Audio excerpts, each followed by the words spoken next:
appeal in the matter of Carling and others. Good morning, Mr. East. Where are we?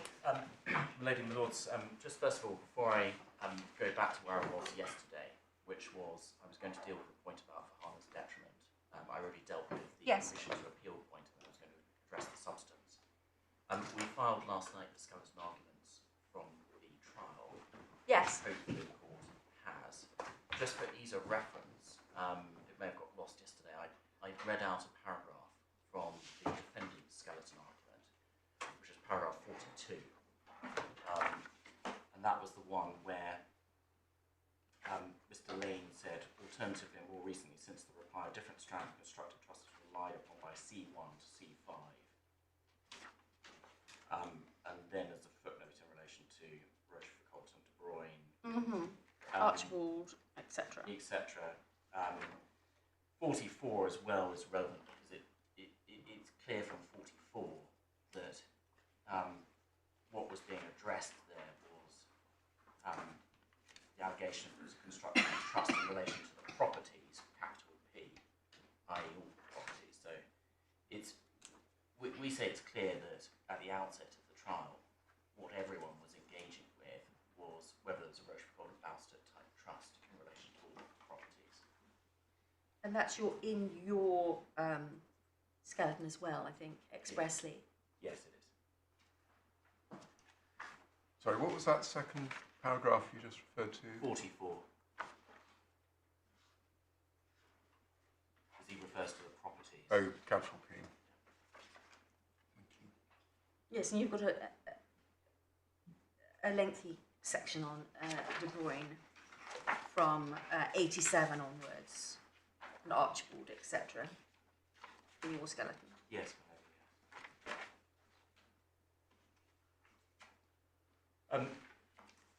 So I want to now deal with how the point in relation to Fahana's detriment was dealt with at trial. This is obviously only arises in the event that there is actually, for some reason, permission to appeal against the finding that Fahana suffered detriment in relation to 7 Essex Grove. And perhaps we could start by going to page 129 of Mohammed's application bundle, and in particular paragraph 48 of that, which should be the proposed amended appeal skeleton argument. Sorry, I didn't quite hear you. So paragraph 48, page 129. What is this document? This is his proposed amended appeal skeleton argument. Thank you very much. So one sees at the end of 48 there that there's some material that's crossed out. And so previously they've been saying, put simply, if she had no interest in 7 Essex Grove at the time because it was her father's property, then she could not have suffered any detriment that related to 7 Essex Grove by giving up her interest in the former matrimonial home. So that point now appears to be conceded because it's being crossed out. Then we see at paragraph 50 how they seek to now put the argument. So where the first red text is, page 129 again, it was wrong to conclude, as the trial judge appears to have done, that Fahana suffered detrimental reliance by giving up a claim to her former matrimonial home on the faith of an understanding had an interest in 7 Essex Grove without taking into account the benefit of the purchase of 49 Middlesex Road. Now, it's necessary to look carefully, though, at what was being submitted by Mohammed at trial on this. So one can see that from paragraph 28 of the trial judgment. That's page 96 of the core bundle. And that's the paragraph that we... Just give me a moment. Thank you, I'm sorry. So we're in the core bundle at... We're at page 96, my lady. Thank you. And also, I don't know, I seem to be deaf this morning. Please could you raise your voice a Oh, little I'm bit? sorry. I'm sorry. No, it may be me. Who knows? I'm sure it's me. So we're at page 96 of the call bundle. We're at page 96, lady, yes, and we're at paragraph 28.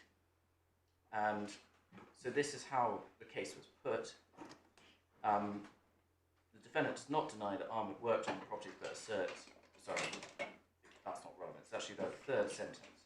If and to the extent that Farhana suffered any detriment, his position is that it was more than compensated for by the acquisition of 49 Middlesex Road for her to occupy and its subsequent transfer into her name without a requirement to repay the deposit to the defendant. But you see how the trial judge responds to this at paragraph 67, which sets out a little bit more as well what Mohammed's case was on this point. So 67 is page 104, and the trial judge says there, the defendant accepts that the deposit from 49 Middlesex Road was obtained through a mortgage on 7 Essex Grove, and it did not ask for Hannah to pay the deposit back. He explained that the money was a gift from him. So that's what his case was at trial, that this was actually a gift. It was not, as was put yesterday, that somehow there was a gift from Abdul, the father, by means of the raising of the deposit from 7 Essex Grove. And that's an important distinction in our submission.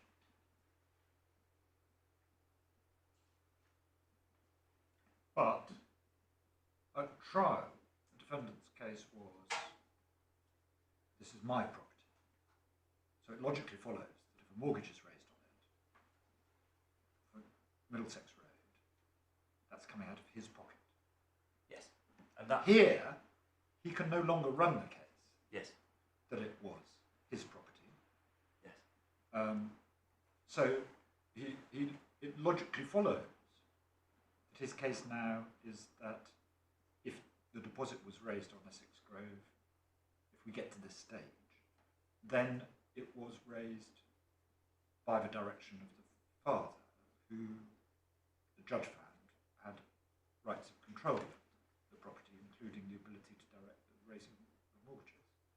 So the fact that his case has shifted is because he's dealing with a different postulate. Well, but Lord, I accept that. But what was being suggested yesterday was that the trial judge didn't deal with the argument that was put to her. I see.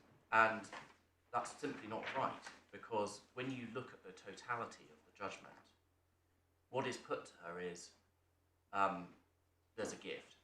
Yes.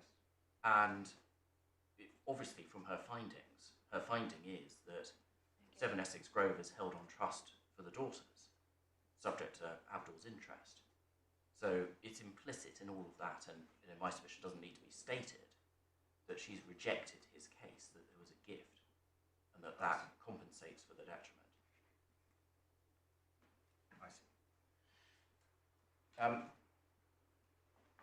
Can I be sure I've understood the facts? Yes. The mortgage is presumably raised on one of the leaseholds at Essex Grove. There are 3 leaseholds. Yes. Does it matter which one? I mean, presumably it doesn't. It's not suggested that there's one leasehold for each daughter, is there? No, No. it's not. The suggestion is that everything is held for all 3 of them. Yes. It's raised on B. It is raised on flat B. There's some in the account claim, there's some evidence to that effect, but I don't think it matters. It's not that flat B was hers. No. And then it's used to put down a deposit on Middlesex Road, and presumably the rest of the purchase price of Middlesex Road is raised by a mortgage on Middlesex Road. Yes. And who pays for that? So mortgage payments are made by Farhana up until, so perhaps I should give the full chronology because it may be helpful. 2005, she gives up her rights over the matrimonial home. Yes. September 2005. After that, That is pursuant to an express agreement with her ex-husband that he Yes. won't make a claim on Yes. Essex Grove. yes, and there was actually a matrimonial home rights notice on Essex Grove prior to that. So it wasn't until after that that the leases could be created. So after that, the leases are created in favour of the defendant. That's 2005. It's not until 2007, we haven't agreed a chronology which sets this out. It's not until 2007 that Middlesex Road is purchased, and it's purchased in the name of the defendant, not purchased in Fahana's name. And then it's in 2016 that it gets transferred into Fahana's name. She has to take on a residential repayment mortgage, but she doesn't have to repay the deposit. Right. But who pays for the mortgage interest between 2007 and 2016? So I think the position on that is that the vast majority of it was paid by Fahana. Right. So what is your understanding of what is said to have constituted sufficient satisfaction of any detriment she suffered? It's the fact that she doesn't have to repay the deposit. Yes, but I've got various submissions on that. That's my understanding of what their case is. Yes. Okay. I don't think Thank you. it goes That's beyond very helpful. That's very helpful. So Oh, sorry, when did she move into the property? My instructions are that my client paid the mortgage installments for some 5 years. Well, was this an issue at the trial? So the judge wasn't asked to rule on this? no. Well, we can't begin to No, no. reach conclusions on it. And that's where, this was very faintly pursued at trial. So we looked back to the closing submissions. It was pursued right at the end of the closing submissions by the defendant's side. Sorry, I asked a question just now, which was, when did she move in? When did Fahana move into the property? Was that? I might have to take some instructions at that point. Was it around the 2007 time? –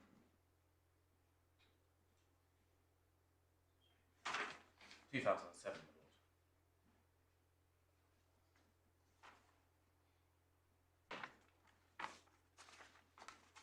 So was it, as it were, common ground that although the property was put into the name of the defendant, he held it on trust for Fahana, or was there any discussion about it at the trial?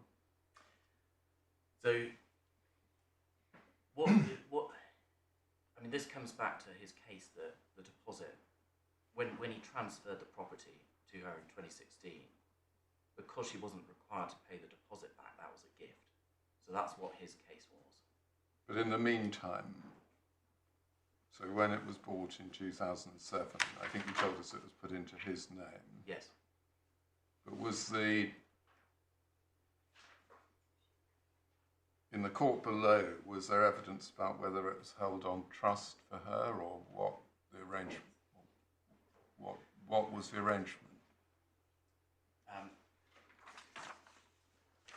I don't think it. Because the point was so faintly pursued, I don't think it was really. It didn't go to that level. We checked back this morning. We have notes of cross-examination. The only thing that was actually put to Fahana on this was that the defendant had helped her to purchase 49 Middlesex Road. So really there wasn't a very substantial case at all being advanced along the lines of a countervailing benefit that wiped out the detriment or anything like that.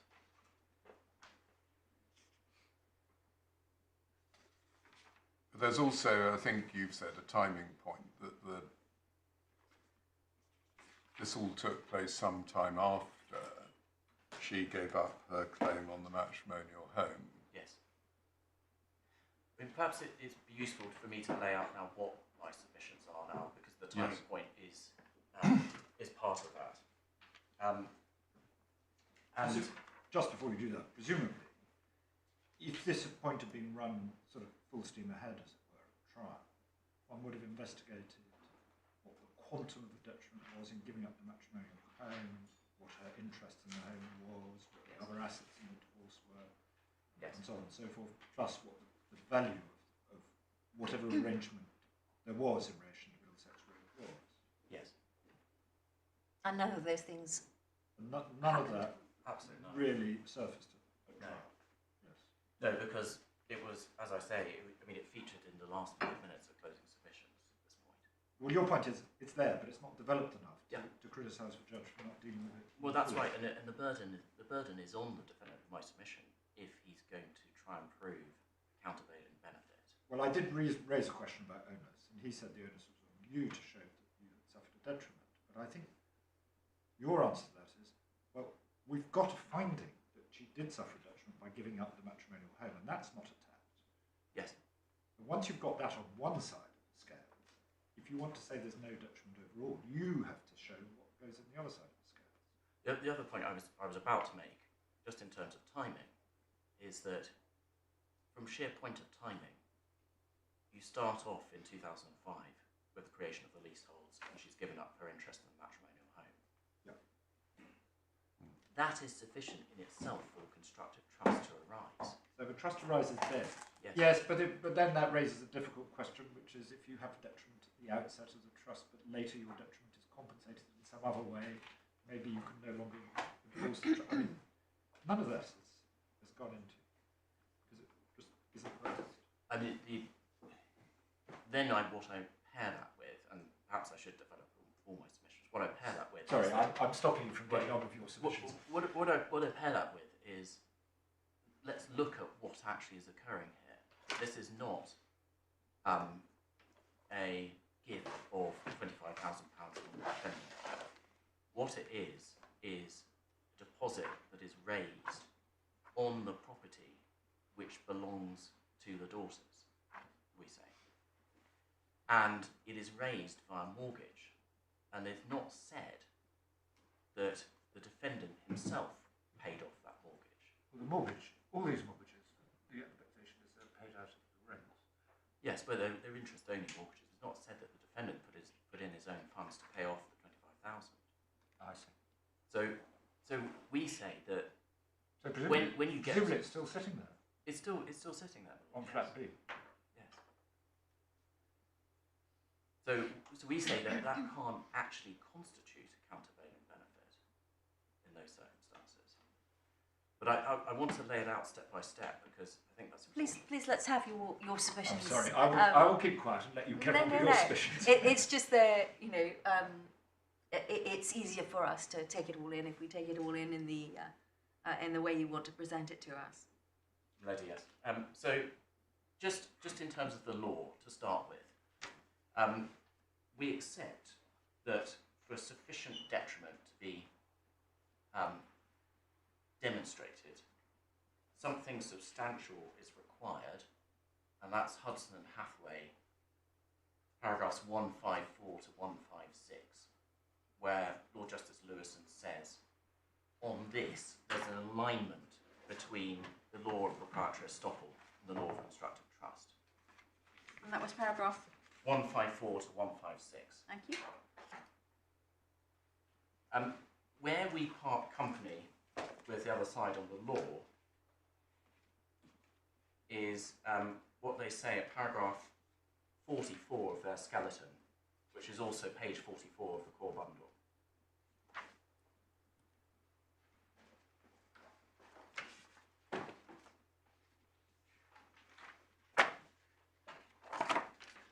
Sorry, I think that's the wrong reference. Paragraph, actually page 42.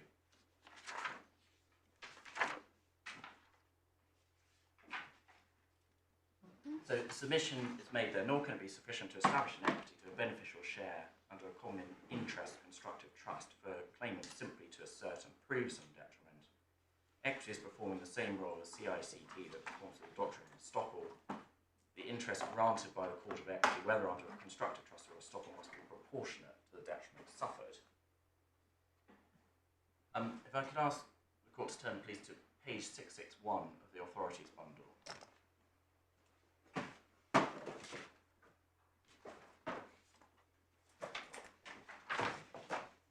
Should be an extract from Lewin on Trusts, paragraph 10074.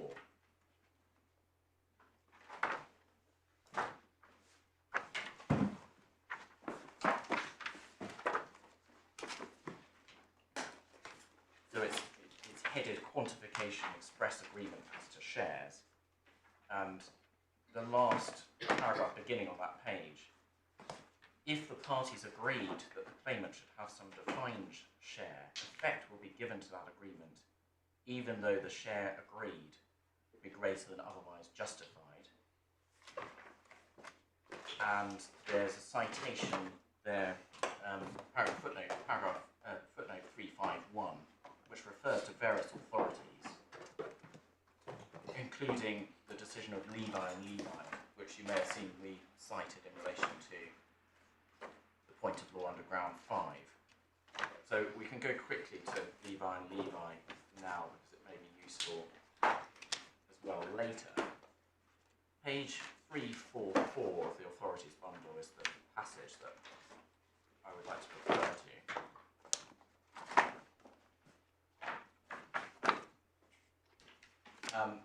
This is a decision of Geoffrey Voss QC, as he then was, and one sees it, paragraph 56, 7 lines down. It seems to me that detriment need not be great where there is an express agreement, albeit an unenforceable one, reference to Lloyds Bank and Rossett and the textbooks. And there's reference there to the paragraph in Lewin, which I've just taken the court to.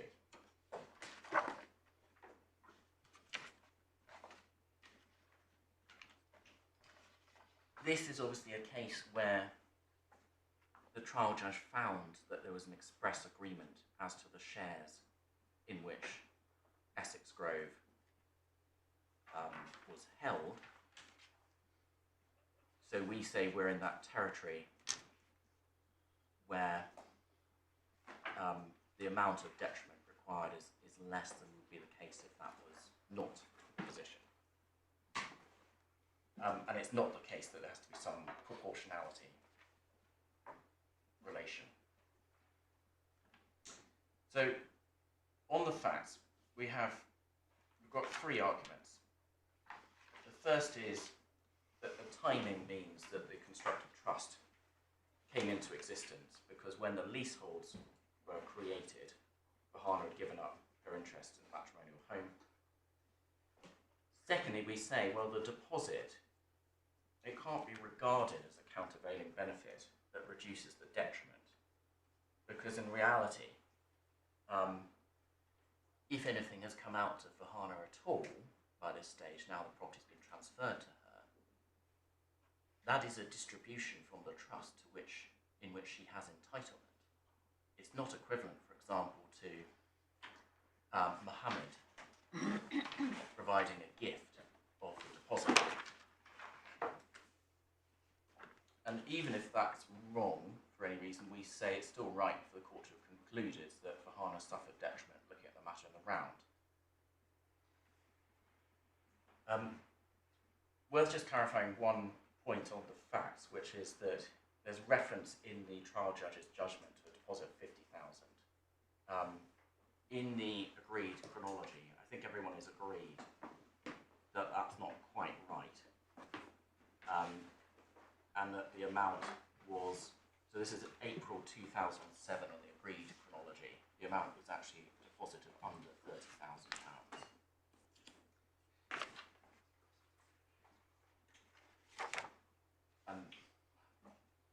And Mohammed agreed to that cross-examination. My junior's reminding me. So we've got the purchase of 49 Middlesex Road in April 2007 for a deposit of under £30,000. It's purchased in Mohammed's name. By this stage, she has given up all her rights in relation to the matrimonial home. And we say that that brings the constructive trust into being at that stage. It's possibly relevant, I'm going to go to it again later, the comments of Lord Briggs in the Hotel Portfolio and Stevens case on constructive trusts. Sorry, when you say brings the constructive trust into existence at that stage, at Yes. what stage? At the stage at which She gave up her interest, which was in 2005. Yes. And what it comes back to is the nature of a constructive trust. And perhaps we could look, please, at page 568 of the authorities bundle and the Hotel Portfolio and Stevens case, recent Supreme Court decision, where there's some comment from Lord Briggs on the nature of a constructive trust.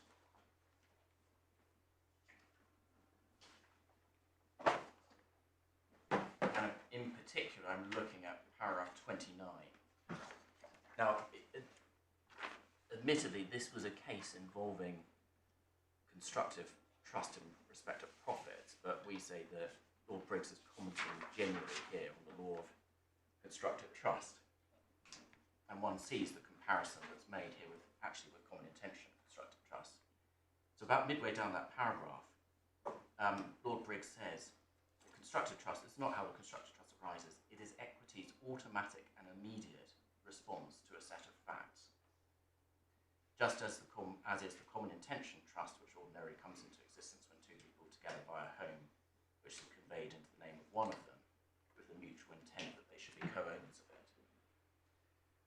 So we say on the basis... I'm sorry, I couldn't find that. Where were you again? Sorry, Millie, we're in paragraph 29. Got it.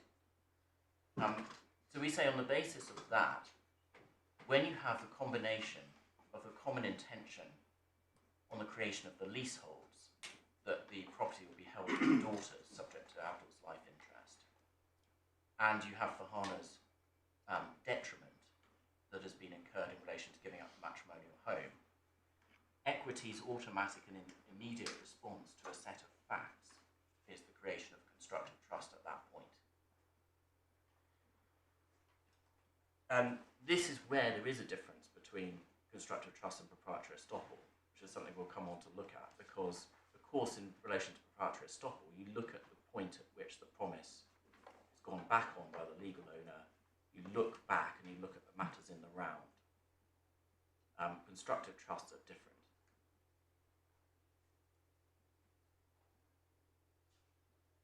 So then in August 2016... When is the trust created with one of these kind of trusts, the common intention trust? Is it when the... It's when the detriment... Is it when the detriment takes place, or does it actually date back, as it were, to the time when they agreed, or whatever, there was a common intention?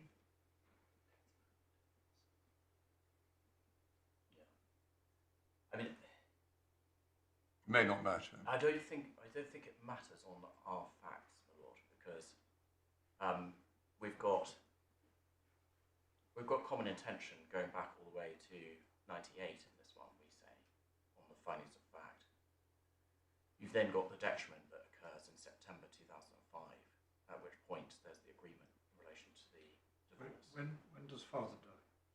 He dies in 2008.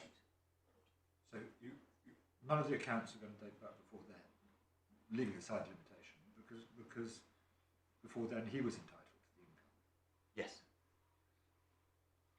So it doesn't matter whether it dates back to 98 or to 2005. It makes no difference. No. But I can see that in other cases it might well make a significant difference. And that depends on whether you regard the trust as coming into existence only when the detriment is suffered, or whether what the detriment does is allow you to prove a trust enforce a trust which, once you can show detriment, is to be treated as having come into existence right at the beginning. But I don't see that it makes a difference in this case. No, I mean, where there may be, it may be that because what brings the constructive trust into existence is the unconscionability, and in relation to common intention constructive trusts, you only have that once you have a combination of common intention and detriment, reliance to detriment. That it's only at that stage when you have the detriment. But I don't see that it makes any difference. It doesn't. But your submission on the timing point, as I understand it, is that even if there was some subsequent benefit given, that wouldn't undo a constructive trust that has already arisen, Yes, I would, yes. because it comes into existence as an institutional Exactly. constructive trust at the moment when the detriment is suffered at the latest. And that's what Lord Briggs is dealing with in that authority that we've just seen, because he's saying there that his equity is automatic and immediate response to a set of facts. Yes, I don't have a passage in front of although me. rather unhelpfully, he doesn't say Doesn't say plus detriment, detriment. No, he doesn't. which for a complete statement he should have done. Yes, but the set of facts in my submission is common intention plus detriment, reliance to detriment. And your point is it would be different if one regarded the constructive trust as just a remedy, because then you would look at the facts as they were at trial, by which time detriment might have been whatever the verb is for countervailing. But given that that's not how it works, once you've got detriment plus common intention, in 2005 a trust arises, and then you have to ask, how does it disappear? Yes. And it doesn't disappear just because you take 25,000 out of it. That's Yes. Yes, I mean, and you can.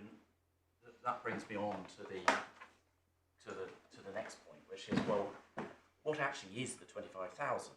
I mean, can that actually be regarded in any event as a countervailing benefit? We say no, because at most it wasn't the defendant's money. it wasn't defendant's money. It was, on your case, the three sisters' money. Yes, but that is. I mean, I don't wish to get into that territory for obvious reasons, Yes. but it's not.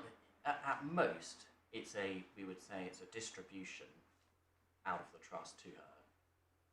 But there's Which might or might not mean that some account has to be taken of it as between it might or might not. the And three sisters. But that's not an issue in these proceedings, No. where there is no dispute between the sisters. No, there isn't. So yes, I don't wish to get into that But territory. you can't, for because reasons I can't. they're all your clients. No, but clearly it's in our submission is not a countervailing benefit.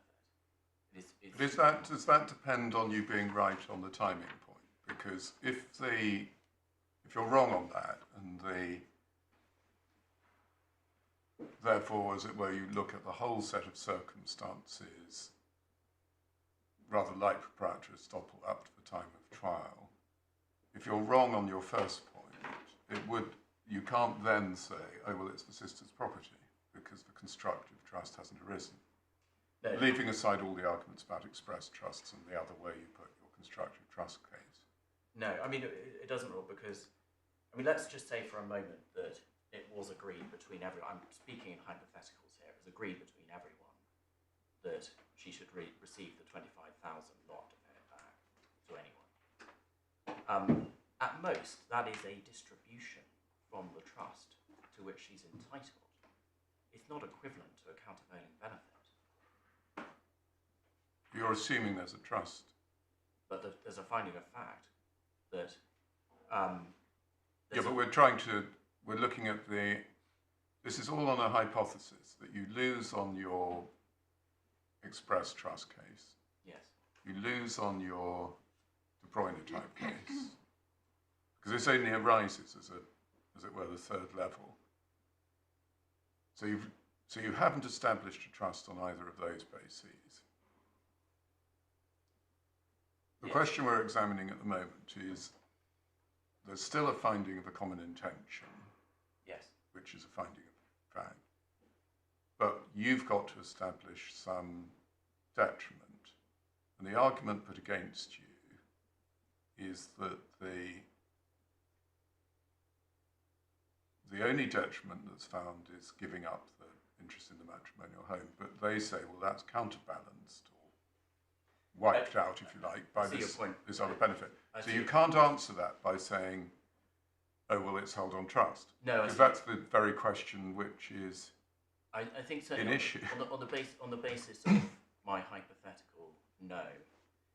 If you're in the position where, as we are, where there's an outstanding question over the status of the deposit, if I can put it that way, it is is not at the moment clear who that belongs to, if I can put it that way. I don't wish to get into any more territory than that.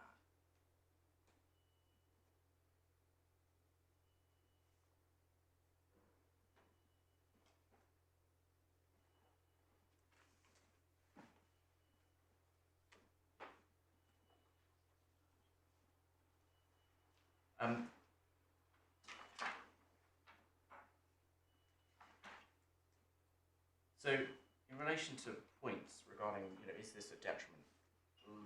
So say we have to look at across the whole time span. We would submit that there is sufficient material for the court to conclude that a substantial detriment was incurred. And we start with the nature of what it was that she was giving up. Normally, one would expect that she would have rights in the matrimonial home. We're not talking about some other asset that might have been distributed one way or another between the husband and wife. And in the supplementary bundle at page 65,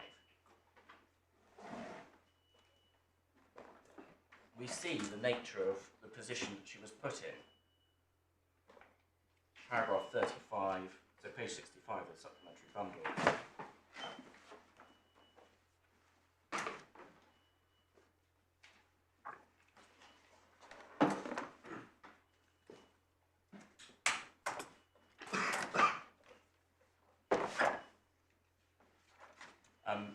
She says, this is her witness trial witness statement. Okay.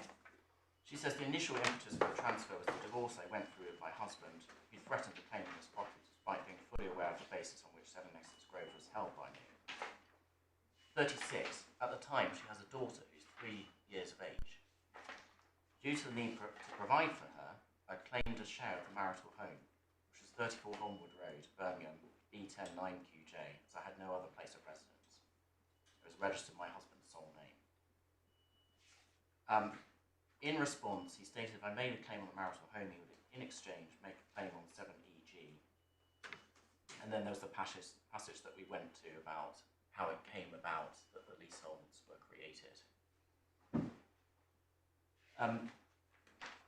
44, it says, she does then say, she talks about what her father said to her in relation to the position she found herself in and what then occurred at 45 in terms of the purchase of 49 Middlesex Road. So we've got the position where she gives up any rights in the matrimonial home. She has a 3-year-old daughter. The divorce is finalised on the 26th of September 2005, that's in the agreed chronology. And it's not until April 2007 that Middlesex Road is purchased. So she has a 1.5 year period initially without having any home of her own. Then we have the fact that you've got Middlesex Road. It's in the name of the defendant. It's not in her name. It's not put into her name until 2016. In the meantime, she pays, as I say, the vast majority of the mortgage payments on the property.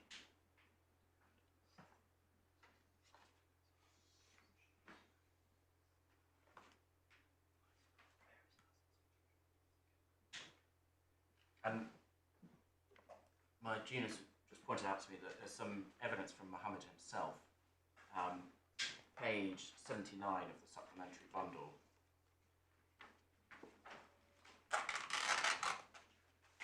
which deals with the mortgage payments. So this is Mohammed's trial witness statement. It should be a paragraph C at the top of that page 79. And he says, about midway down that paragraph, I also met the mortgage payments for 4 years because my sister could not afford them. I did so until she got remarried, and she paid me back all of the mortgage payments that I had made.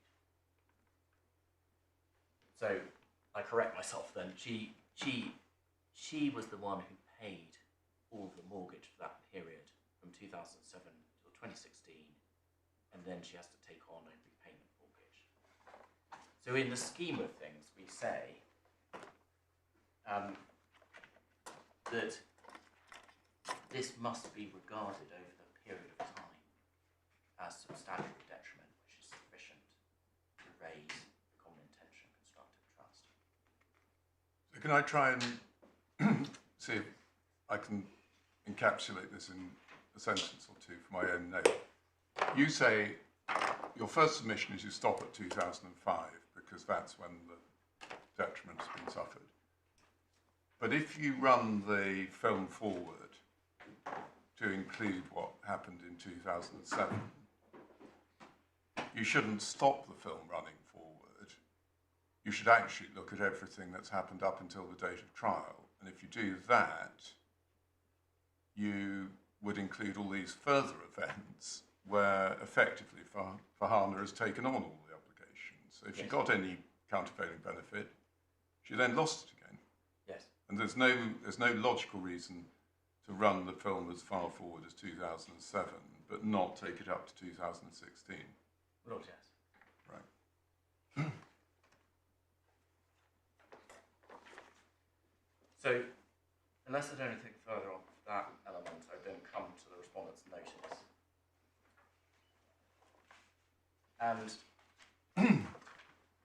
I'll try and set out what the position is on the facts, or the hypothesis at least, for the purposes of the respondent's notice. So, in relation to 14 Stapleton Road, 53 Norbury Crescent, and 5 Olswater Road, we're in the position, as I said yesterday, where it's been established that there was a common intention that those properties should be held for the brothers in equal shares, subject to the interest of Abdul during his lifetime. And we're in the position where it's been conceded by the other side now that Ahmed has relied on that common intention to his detriment, such that he has succeeded. But we acknowledge that Sawa was not able to prove detriment at trial. And the question obviously that arises then is, are the beneficiaries of the constructive trust that arises Muhammad, Ahmed and Sawa, or just Muhammad and Ahmed? In relation to 7 Essex Grove, the court found that the common intention again was that Muhammad was holding the leasehold interest on trust for the sisters, subject to Abdul's interest. And we assume, for the purposes of this respondent's notice, that we're successful in the detrimental reliance element. Fahana has established that, but Jennifer and Shalima have not. So again, the issue arising on slightly different facts is, does the fact that the constructive trust has been established in Fahana's favour mean that Shalima and Jennifer can benefit from it as well? Now, we say that the legal consequence of one claimant being able to prove the trust is in existence is that it applies in favour of all, consistent with that being the common intention. And, Milady, you would have seen that we make 4 broad points, which are at the end of this section in our skeleton argument. Sorry, I'll just find the paragraph.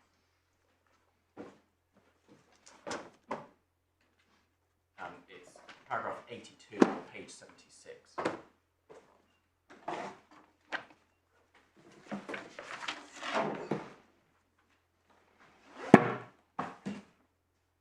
So we say, first of all, that because a constructive trust is an institutional trust, not a remedial trust, then once the required elements have been established, the court's only function is to declare that the trust as a whole has arisen.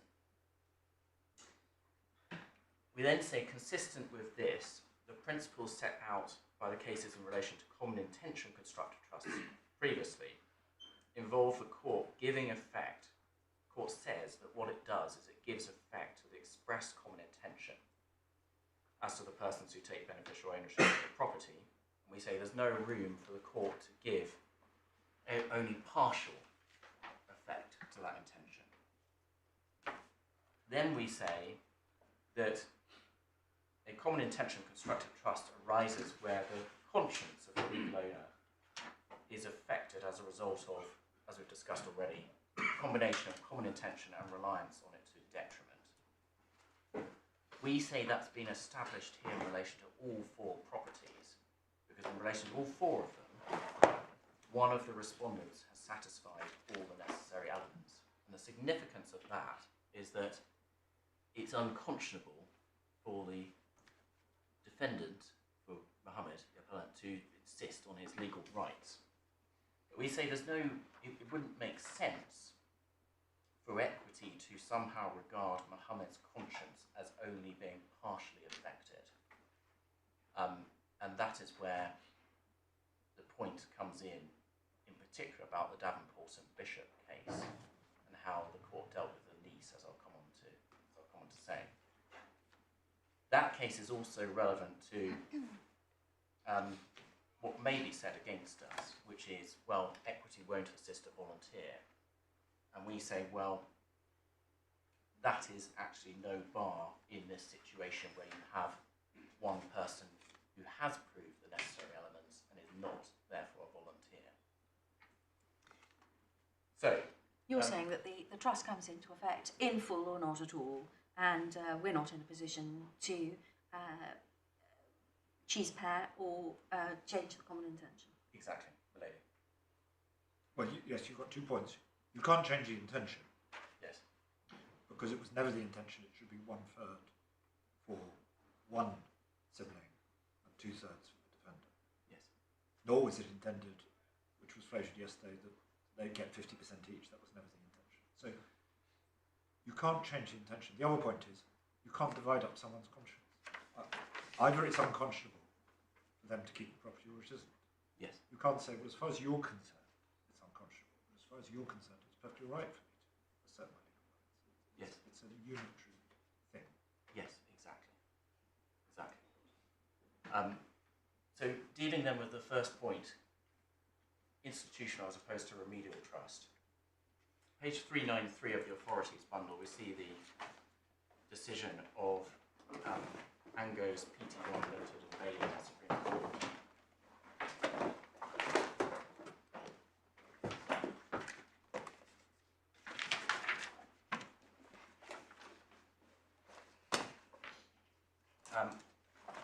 This is a... Sorry, can you give me the page so, again? 393. So this is the judgment of Lord Sumption in that case. I think I'm right in saying, well, certainly it was the majority, not everyone who agreed with him. Yes, the other members of the Supreme Court agreed with him. Paragraph 27 makes clear, first of all, the principle that English law is generally averse to the discretionary adjustment of property rights and has not recognised the remedial constructive trust favoured in some other jurisdictions, notably the United States and Canada, is recognised only the institutional constructive trust. And then the very well-known passage from the speech of Lord Brown Wilkinson in the Westdeutsche case is then referred to, where he said, under an institutional constructive trust, the trust arises by operation of law as from the date of the circumstances which give rise to it. So that reflects what we've seen in Hotel Stevens. The function of the court is merely to declare that such trust has arisen in the past. The consequences that flow from such trust having arisen are also determined by rules of law. And then we rely on the next passage. And remedial constructive trust, as I understand it, is different. It is a judicial remedy giving rise to an enforceable equitable obligation.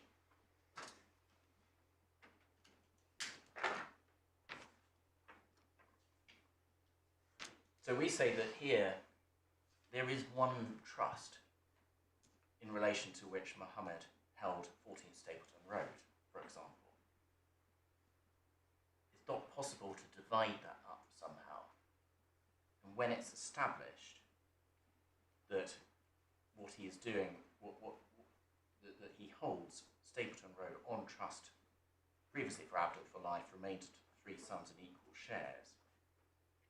When that is established as a constructive trust, the only function of the court is to declare that that's the trust that arose.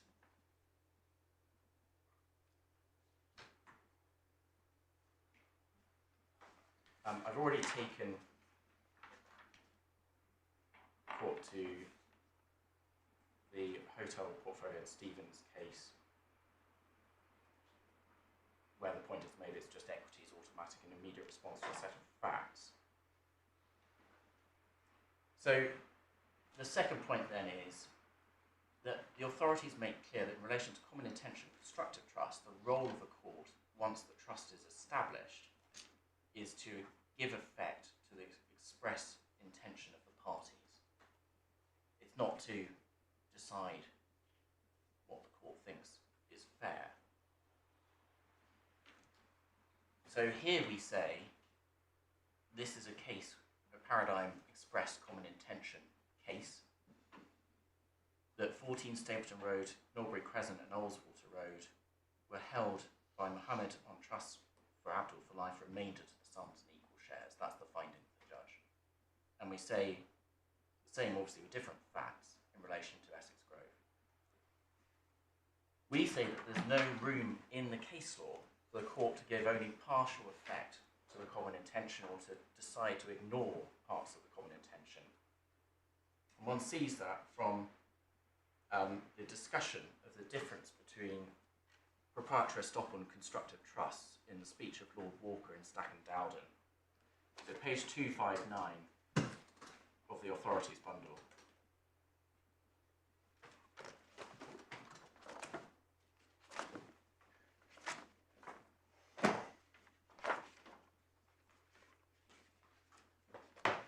So the court may recall there was quite a lively debate about whether constructive trust and proprietary estoppel as principles were becoming aligned. And Lord Walker references that in this paragraph, paragraph 37 on page 259.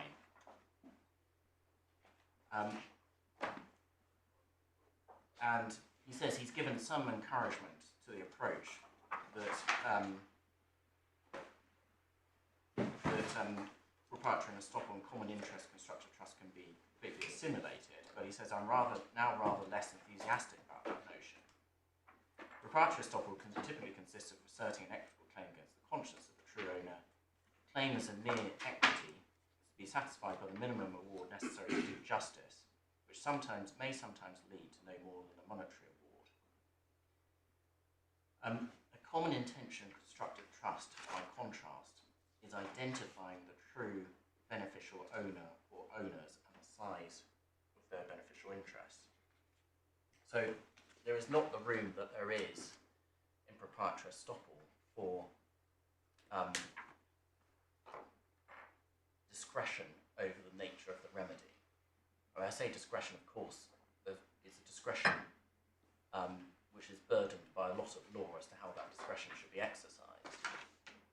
Most recently in Guest and Guest in the Supreme Court, but it's not an open textured discretion. No, it's a discretion which is designed to tailor the appropriate remedy in the circumstances of a particular case. Yes, yes. But it's a very different inquiry, we say, from where you've got evidence that there's an expressed common intention as to the shares in which property should be taken, in which case that is just implemented, looking at what Stack and Dowden says. This is the same point, that it's an institutional trust, not a remedial trust. Exactly. Whereas proprietary estoppel is a remedy, we say. And proprietary estoppel, you could well have a situation in which one of three claimants established an estoppel and two others didn't. Yes. And the remedy could be fashioned accordingly. Yes, it could well, yes. So, moving on to page 267.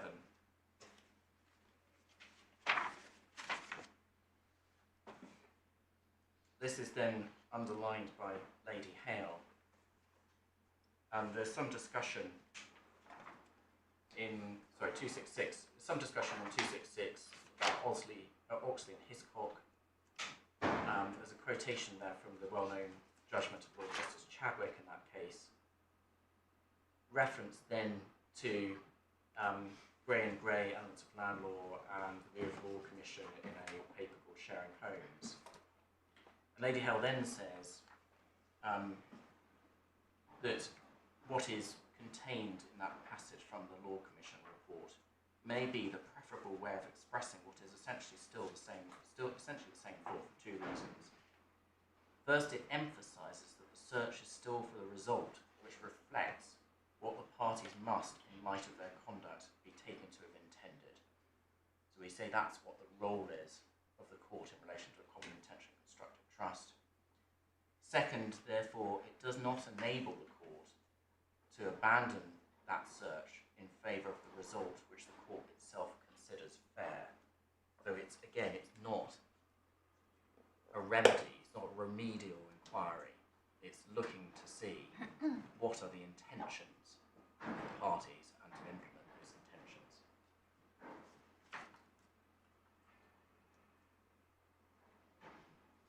So we say, therefore, in conclusion on this point, once the constructive trust is established, the court's role is simply to declare that trust in line with the intention of the parties, and that if it does not do that, it ends up doing violence to the true intention by not giving effect to the whole trust.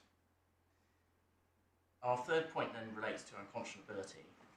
And could I please go to Hudson and Hathaway at page 533?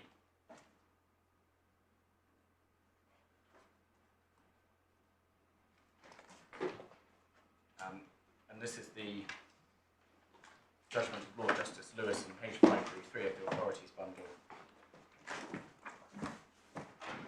Paragraph 72.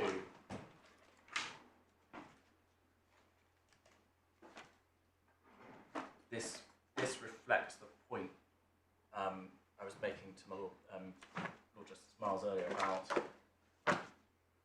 when unconscionability comes into play in relation to a trust like this. So 72, Equity Act's application of common law would produce an unconscionable result, but it's necessary to have some principles about what equity would recognise as an unconscionable result. Otherwise, you may as well issue every civil judgment reportable palm tree. Paragraph 73, what then would cause equity to regard a common law result as unconscionable? Until recently, at least in the context of constructive trust, the answer would not have been in doubt. And the reason he says that is because there was a point in this case about whether detriment was actually necessary for a common intention constructive trust, which the Court of Appeal said, yes, it is.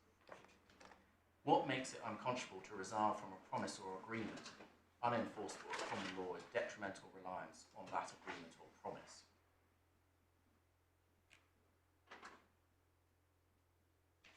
So, in this case, the common law result would be for Muhammad to be regarded as the beneficial owner in line with his legal interest.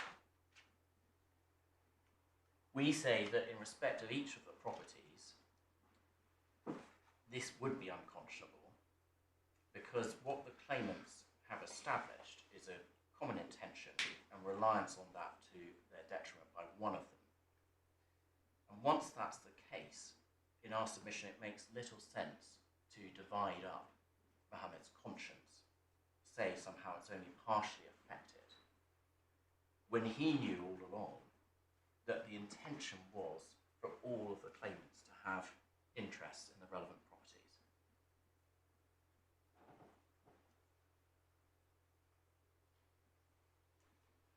This is then connected with a fourth and final point, which is that it has been established in the past that equity will step in to assist a volunteer where there is someone else connected who does not have that status. And in our skeleton argument, we gave examples close to home in this case of De Bruyne type trusts or mutual wills agreements where constructive trust can be imposed in favour of people notwithstanding that they are volunteers, such as the children in De Bruyne who were the beneficiaries of the shares. They knew nothing about, they weren't party to any common intention. The foundation of that is that you've got a person who is transferring property to the putative trustee on the faith of promises which are made. So it can be said in cases like that, that you've got someone who takes action in reliance on the promise made by the trustee, other than the volunteers, and then the court will enforce the trust in favour of the volunteers.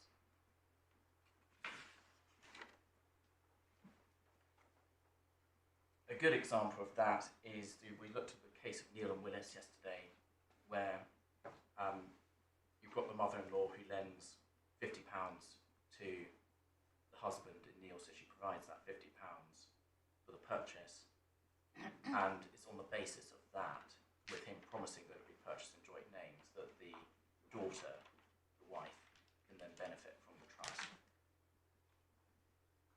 Or in relation to a mutual wills agreement, normally you're in a position there where you've got the first to die transferring property to the second to die on the basis of an agreement that they will hold it for the beneficiaries, the agreed beneficiaries, on the second death. So again, the agreed beneficiaries usually will not have provided any form of detriment in relation to that. They may not even know of the agreement. Another example that we say highlights the court's reluctance to divide up conscience or to divide up promises and to enforce trust in favour of volunteers where there is someone who is not a volunteer is the case of Davenport and Bishop. So first of all, I want to just go to... It's the marriage settlement case. It is, Lord, yes. I want to just go to Lewin on trusts to set the context a little bit, because this relates to covenants to settle property, and they're not commonplace these days, it's fair to say. But they're illustrative of some very ancient principles. They are, yes, exactly. So, page 659 of the authorities bundle, we should be in Lewin there with a heading Covenants to Settle Property. And Lewin, the editors there say, covenants to settle property are now unusual but not unknown. They remain of significance in older settlements, usually marriage settlements. The basic principle is the same as for contracts to sell property. If specific performance could be obtained, an immediate trust is created, if and to the same extent that specific performance would be granted. Specific performance is not available, and so no immediate trust is created if the covenant is gratuitous, but the consideration of marriage is valuable consideration for those within it. And just for context, that would have included the children of the marriage that was held in various decisions. However, the rule is that where one party to the covenant has contributed consideration, that party could bring an action for specific performance of the covenant, and the trust thereby imposed upon the covenantor would be for complete performance of the covenant, such that collateral volunteers benefit. And we see that from the case of Davenport and Bishop, page 24 of the authorities.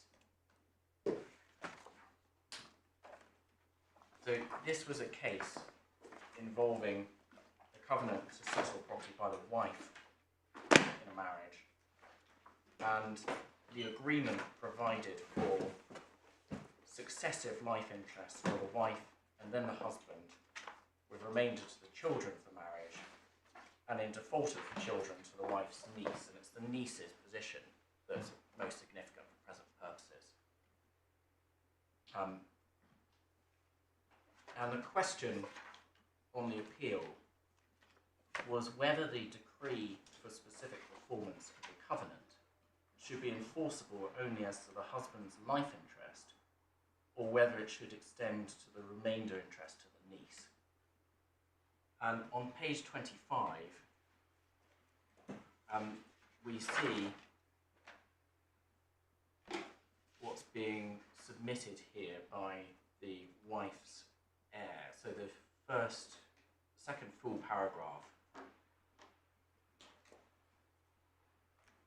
So it's the husband is suing, Yes. and therefore then the question is the extent of the interests which are covered by the decree. Yes. Yes, my lord. So it wouldn't tell you whether the niece herself could sue, but that may be another question. Because here on our facts, Here, one you've of got the everyone relevant suing. people in each case is capable of suing. Yes. Yeah. So it was suggested that and this is about midway down the second paragraph, that any limitations which might have been supposed to have been introduced at the wife's insistence in favour of any party other than the issue of the marriage, that comes back to the point about the issue of the marriage being within the consideration, were purely voluntary. So that's the submission that's being made.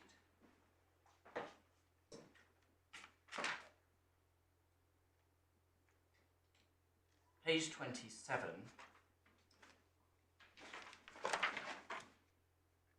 So we're now in the judgment of the Lord Chancellor. You see that page 26, about midway down. Page 27, first full paragraph. Lord Chancellor says this covenant was entered into for a valuable consideration, namely the marriage between the parties. So that comes back to the point about the marriage itself being a valuable consideration. There is no reason, therefore, why the court should not give effect to the covenant with S. Davenport, he's the husband, by decreeing a specific performance. It is, I think, immaterial in this case that Mary Lucas, the niece, was no party to the consideration. Then, at the end of the judgment, the Lord Chancellor says, the last paragraph, I may further observe that as far as S. Davenport himself is concerned, it's not disputed that a specific performance will be executed. But the court, being in possession of the cause, will not divide the covenant, so it will not divide the promise that's been made by the wife, and decreeing a special performance, I think that means specific performance, in favour of the plaintiff as to part, send him to law as to the residue. So, in other words, it makes no sense for equity to intervene to establish only part of a trust and then send plaintiff back to law.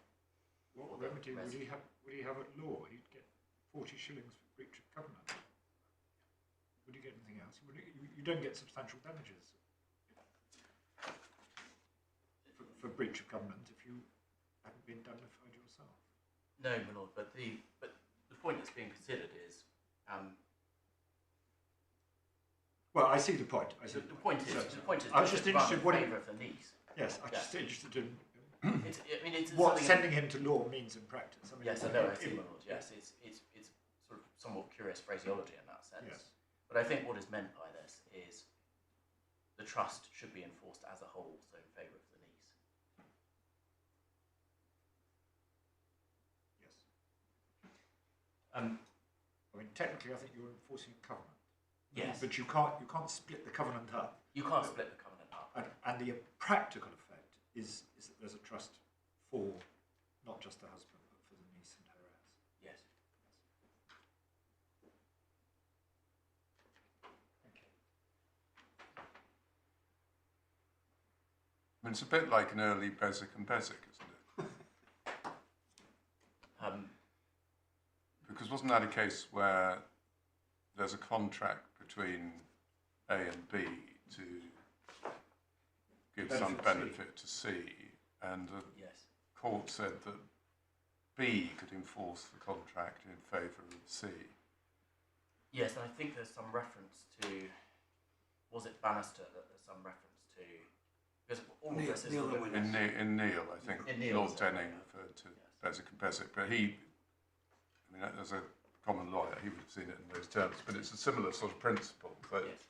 there's a single covenant, and it can be enforced by B in favour of C, even if C is not a party, or as it's put in this case, within the consideration. Yes, not within the consideration. And just lastly on this,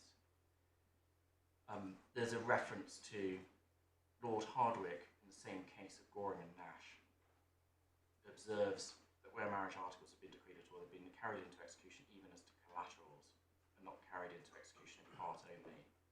I think that's a reference back to. Where were you reading from? Sorry, Last this is The last paragraph. The last paragraph, Yep. lady, yes. Mm-hmm. That's a reference back, I think, to the argument on 26, just after page 702 comes. So the first full paragraph from 26,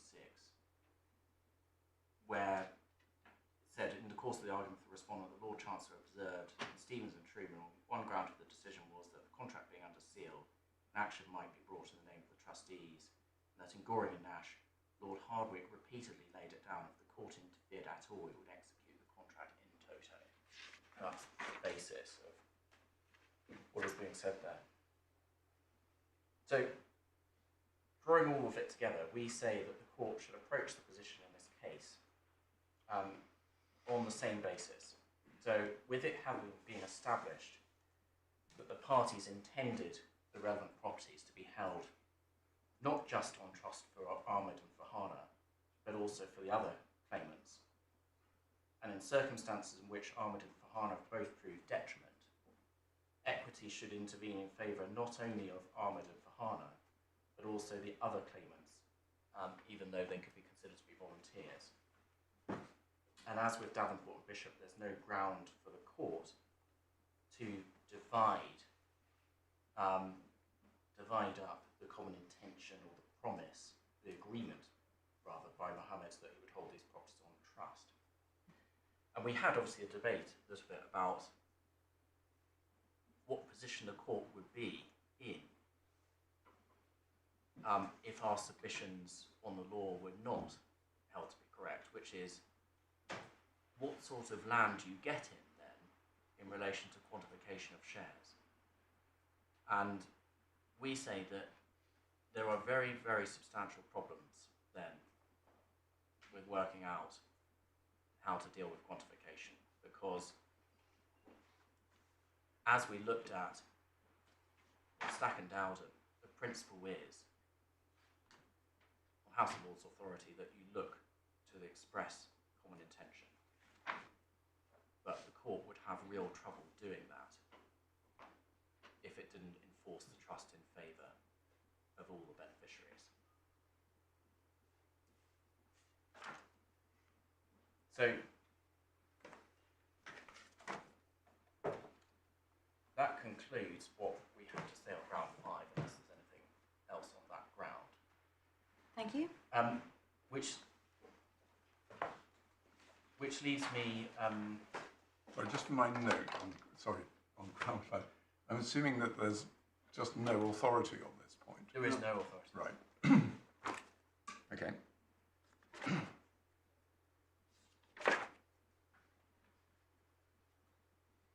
Not that you're aware of, anyway. Yeah. we're proved to be wrong, but we haven't found anything. So I think you move on to ground 7. Yes, yes, my lady. But before I do, I just wanted to briefly. When I was going back through my notes, I was conscious this morning that various points were made by my own friend in relation to the deposit on Oldswater Road, and whether I should just address that briefly and set out what our position is in relation to that. Because my own friend certainly was saying that there's an issue for us in terms of, he says, the deposit came from Essex Grove. I just want to briefly address that. So, our case at trial in relation to the deposit was that it came from Stapleton Road. If one looks at paragraph 33 of the trial judge's judgment, this is page 97 of the core bundle.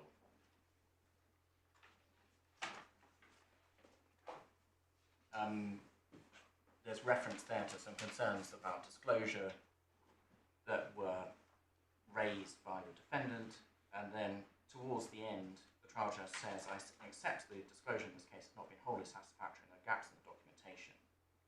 For both of the claimants and the defendant, for example, no evidence was disclosed as to the defendant's source of funds for the purchase of 5 Oldswater Road, which is material to the case. That's the problem we had below. But our position in closing was it doesn't matter where it comes from, because we say, for the purposes of the Rochefoucauld and Valstead Trust, that either way, Mohammed acquired the property with the benefit of money which was not his, and the claimants are united that the intention was that 5 Oldswater Road should be held for the brothers. Certainly where this point, I think it was observed yesterday that it might be rather better to argue that it's held for the brothers rather than for the sisters, but certainly for the defendant. But certainly where this point does not get him is for him to be able to say, as he was saying at trial, I am the sole beneficial owner of that property. He just can't possibly succeed on the basis of that argument. So, ground 7. So this is the ground of appeal which concerns whether the trial judge ought to have given the CTCL conduct of sale of the properties. The background to this, and I'm sorry we don't have this in the authorities bundle, but CPR Rule 40.16 provides that in any proceedings relating to land, the court may order the land to be sold. And then PD 40D, paragraph 2, provides that where the court has made an order under 40.16, it may give any other directions it considers appropriate for giving effect to the order. This is page 1314 of the White Book. I don't think it will come as any surprise, really, this. In particular, the court may give directions appointing a party or other person to conduct the sale, and we say that the court has a wide discretion in that regard.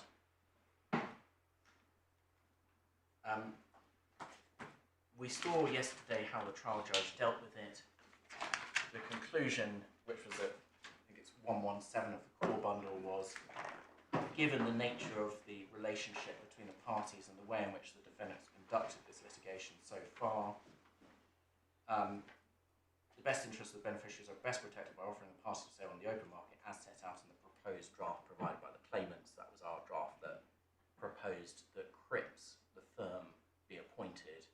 There was then subsequent email correspondence with the court where the court agreed that CTCL should be appointed instead. That's at the end of the court bundle. This was in line with our submissions that appointing, I mean, it was actually said at that point that the defendant's solicitor should be appointed. I think it's now said that the appellant should be appointed. Would have been a recipe for delay, obstruction and cost. Given the background to this case, which is after all that we've had to go through a lengthy trial in order for it to be established that Mohammed is not the sole beneficial owner of these properties, and he's resisted that claim at every turn.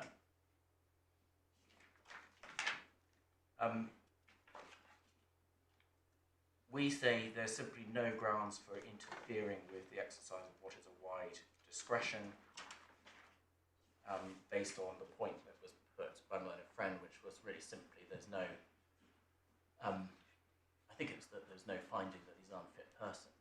Well, I think that is implicit in what the judge says about the nature of the defendant's conduct. So that's what was meant by that. There are various other points that were made at paragraph 89 of Mohammed's skeleton. It was said that he has the knowledge of the properties which justifies him being given conduct of the sale. we say, well, really the principal expert to speak to on this is the estate agent when the property is being sold, and any advantage from Mohammed's knowledge is wholly outweighed by the likelihood of obstruction if he's given conduct of the sale. And I think there's a suggestion that there would be an issue around him being personally liable on the contract. Well, I mean, any issues with the form of the contract can be determined by the court in the normal way. Then there's the suggestion that, well, there's issues in relation to tax, and tax needs to be paid and the proceeds should be in his hands. But there's no suggestion, I mean, we accept that there are tax liabilities here. And we accepted that before the trial judge. There's no viable suggestion in my submission that the respondents will not have regard to that. This is inheritance tax on the death of the father who had a life interest. Yes. And also presumably CGT on the Yes. proceeds, Yes. insofar as there's been an uplift in value since his death. Exactly, my lord. I mean, the CGT would be the responsibility of the individual beneficiaries in any event, because it's a bare trust. Right. Yes. Then it said, well, there may be some extra cost as a result of CTCL being appointed rather than CRIPS. And we say, well, any extra cost is minimal, given you've got the same people who are directors in CTCL, also solicitors in the firm. And there's a suggestion that there may be, that they may not owe duties in relation to, perhaps I should just go to the what's exactly suggested.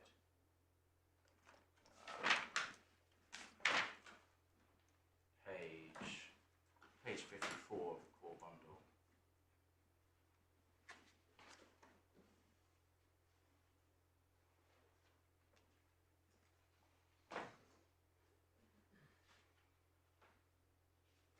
So it says, nor is it apparent that there is any duty of care to the defendant stroke appellant in doing so. And I don't know if the suggestion there is that, well, there's an issue around, will the sale price be maximised? But there is a mechanism for that which is built into the order, which is that the offer should be accepted in line with the advice of the agents, as is normal in these cases. So we say there's simply no grounds for interfering with the exercise of discretion, which leaves ground 8.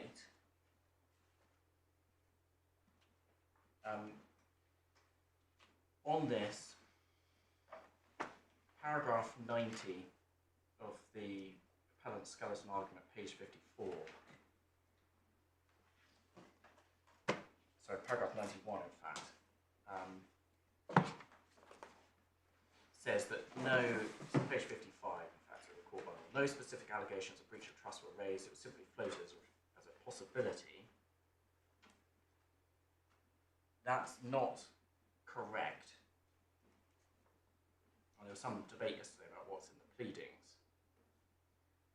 But page 143 of the core bundle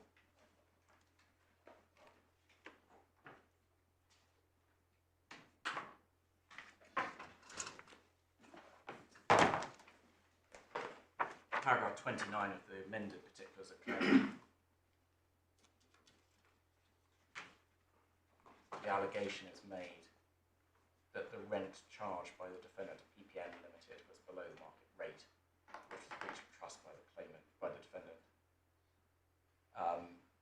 And then this is the point about what accounts were actually claimed. Well, there was an account sought on the footing by the first and second claimants on the footing they should be compensated for the sums which the trust would have received had 53 Norbury Crescent been let out of the market rate. And it was pleaded in that way because the claimants were already aware that PPN, which is the company which operates the nursery out of 53 Norbury Crescent, had benefited in the past from a rental discount, and you see that at page 211 of the supplementary bundle, which is a document that produced by the defendant.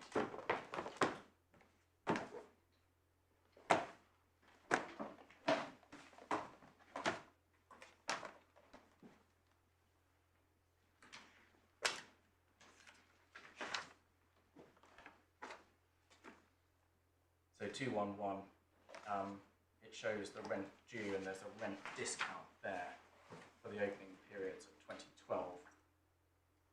And of course PPN is a company in which Mohammed owns a 50% shareholding and is a director. In relation to the other properties, 5 Ullswater Road, 7 Essex Grove, at the outset of the claim, the claimants were unclear as to what rent had been charged, and that's why we asked for an account of the rent received. So moving on to Ullswater Road, paragraph 39 of the particulars of claim, page 146.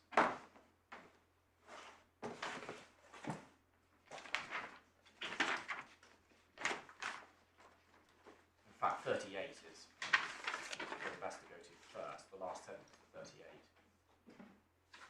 We said it's unclear whether defendants charge Pangea rent or whether any formal tenancies are in place in favour of Pangea.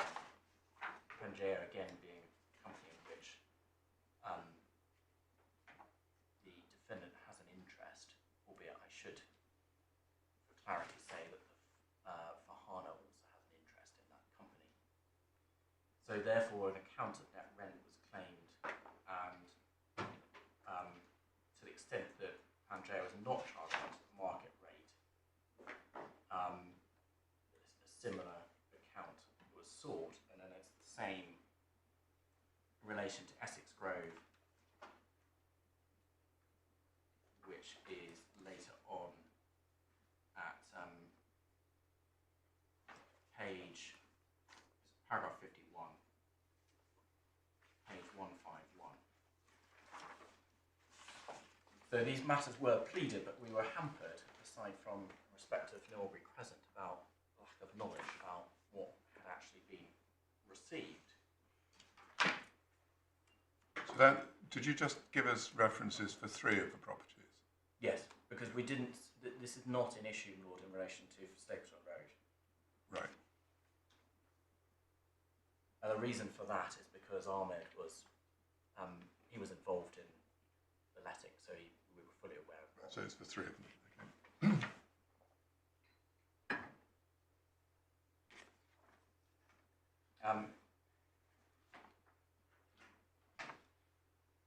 So the conclusion of the trial judge, at paragraph 132,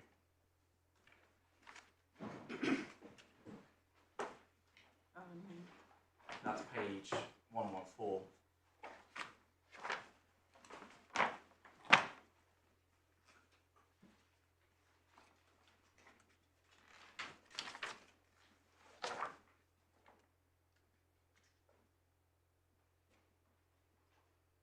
So, by this point, by the time of closing submissions, spreadsheets have been produced showing the rent received by Mohammed in relation to 7 Essex Grove and 5 Ullswater Road. Just for your reference, that's supplementary bundles 213 and 218. Our submission was that those rents remained pretty static over the years, and that of course it was being rented to a property connected with Mohammed. The only conclusion reached though by the trial judge was that the evidence appears to show that Purple Panda has benefited from a discount for a longer period than might be expected of the property to be let to it by a commercial landlord. But in the absence of valuation evidence, I cannot make any definite finding on this point.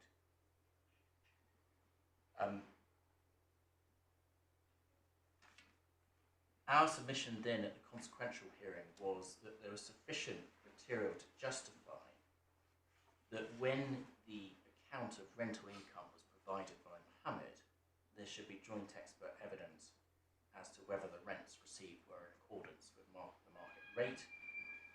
The judge accepted that submission at the consequential hearing, and we say that in those circumstances, and in particular with the nature of what was going on in the court below, which was really an inquiry about beneficial interests in the property.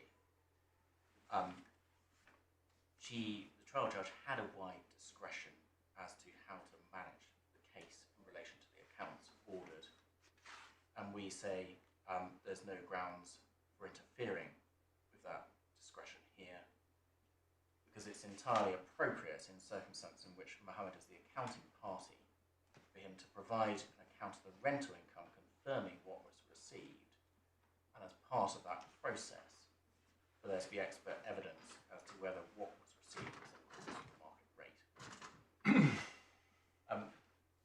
So that concludes what we have to say on round 8. There is one other point which wasn't pushed by my own friend's submissions, which is not also covered in the grounds of appeal, but I just want to reference it briefly, which is that there is a section of the skeleton argument, paragraph Just 6. before you move away from ground 8. Yes. Sorry. Can we go back to the order made after the consequential, Yes. which is at page 83? Yes. And we looked at this with Mr. Dumont. And the relevant ones are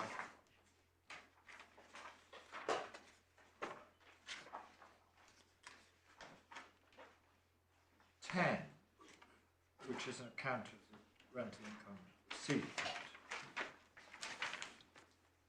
Yes. And then 11 deals with your objections and so on. Yes. But then we get into the expert evidence, 12, 13, 14, 15, 16, 17. But that is sort of freestanding. That obviously doesn't go to the account of what's received. No. So he hasn't actually directed an account of what should have been received. How do you envisage it working? If this is all, I mean, we know perfectly well that accounts are usually settled, but if this were all to be played out in court, what would happen? You get the account of what's received, you instruct the joint expert, you have a hearing of the final hearing of the account. Do you then allege breach of trust at that stage? Or not, depending on what the expert report says? Before you answer that, at paragraph 20 of the order, there's a direction that the accounts be listed for directions hearing Yes. for half a day. So it was intended that the whole thing was coming back. Melody, absolutely. It wasn't intended that it should go directly to final hearing. And I think one has to look at this from the perspective of what was going on in the trial, which was, the trial really was focused on the beneficial interests. Yes, you said that. So your position is you pleaded a claim, Yes. but it wasn't actually dealt with at trial because nobody had the evaluation evidence available. So all you could do is point to the fact the discount was 50% discount for 6 months, and the fact that the rents didn't seem to have gone up for years. Yes. Plus the suspicion arising from the fact that the tenant is connected with the defendant. Yes. It's no higher than that, Lord, I accept. That's obviously not proof of a breach of trust. It's proof of circumstances which arouse suspicion. And that's all that the judge finds, that it looks as if there might be, not that there is. Yes, she doesn't make any definitive finding, I have to accept that, yes. So, just as a matter of the mechanics of litigation, what happens now under Well, this order in your submission? Well, we would have the expert evidence. We'd then come back for directions, and At that point, you have to decide whether to allege. we have to decide whether to run that. Yes. Whether to run that. And you say that would be open to you to write, although there's nothing in here about giving you an opportunity to run an allegation of breach of trust and so on and so forth. You say that's implicit in. Well, I've already run it in the pleading. Yes, but in terms of the account, you only get an account on the footing of willful default once you have persuaded the court that there is a willful default. And Yes, I mean, is my understanding. What it comes down to is a question of timing of when, because we were in the position in relation to Olswater and Essex Grove in particular, we simply didn't know what had happened. I showed you that in the pleadings. Yes.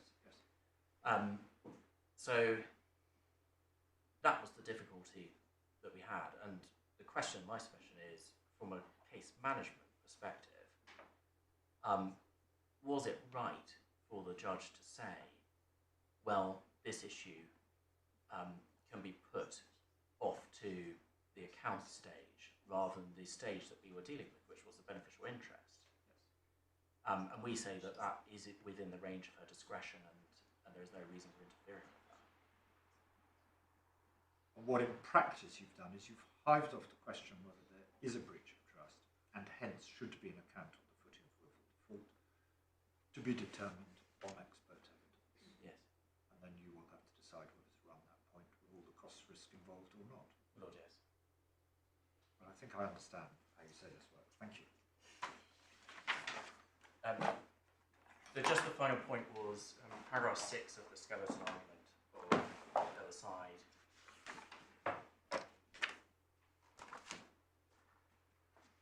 They say, second sentence, paragraph 6, for the avoidance of doubt insofar as the court's permission may be required, the appellant intends to seek the court's permission that he should be entitled to purchase the claimant's interest in any of the properties which may remain subject to any trust.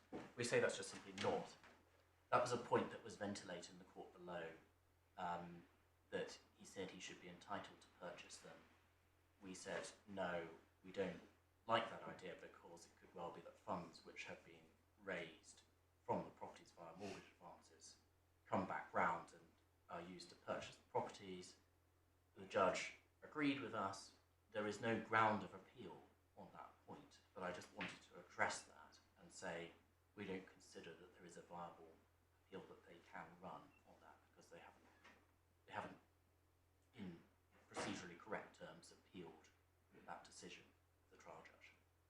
So he's not allowed to buy the properties even if they're marketed on the open market? But he's got the ability to bid, and the person having conduct of the sale can make a decision. But he was asking for an option basically to purchase ahead of everyone else. At a valuation. Yes, and that's why we saw reference to it being the best interest of the beneficiaries in the judge's consequentials judgment for the properties to be marketed on the open market. But you're not saying that he can't We're not buy saying, them on the we're not open saying that market. we're not saying that you can't submit an offer. We're saying that you can't buy in preference to everyone else. I see. And the sentence in paragraph 6 also suggests that it might be buying separate interests once the court had perhaps decided that some siblings had an entitlement and others didn't, rather than the property being marketed. Related, yes. So unless I can be of any further assistance, those are our submissions. Thank you very much indeed. Mr. Dumont? My lady. I mentioned briefly our permission to appeal application and how that was dealt with relating to the 49 Middlesex Road. The permission to appeal is at the first couple of pages of the bundle, and the relevant one is it's in the decision box, top of the page, page 1, extreme right of that first line, paragraph 11. He gives permission, grants permission, paragraph as expressed in the skeleton argument, but not as expressed in the grounds of appeal. Now, he then deals with why, he gives reasons why he says that, and essentially it's factual matters have been decided by the judge and they can't rehash any of those. But in our skeleton argument, we included a paragraph, which is page 44, I think. Yes, page 44, it's paragraph 50.3. We included the provision of a replacement home, 49 Middlesex Road, as part of the general matter which should be considered. And of course, that had been specifically raised by the judge. So we're not, as it were, relying on a factual matter that's been dealt with fully and we cannot appeal against. We're relying on an internal inconsistency, we say, in the judge's own judgment, and that one specific item. So that it was included in the skeleton, so that it was within the scope of the permission to appeal, and it doesn't get us into what the facts were. I've accepted we cannot go through any of the facts.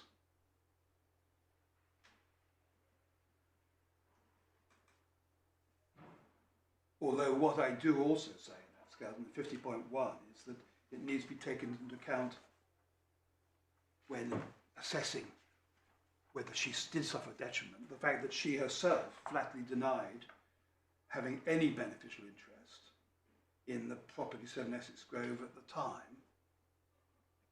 That was in a solicitor's letter, which is a supplementary bundle 221 to 222.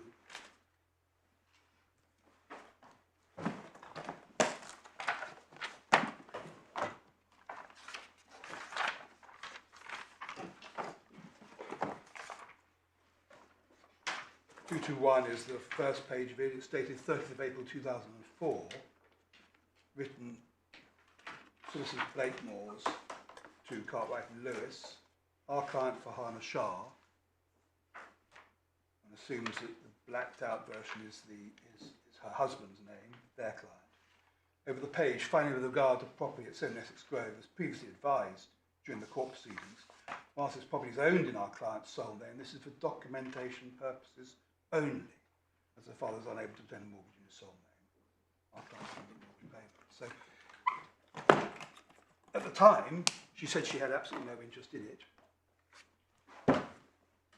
We say that the judge failed to take into account 49 Middlesex as part of the overall.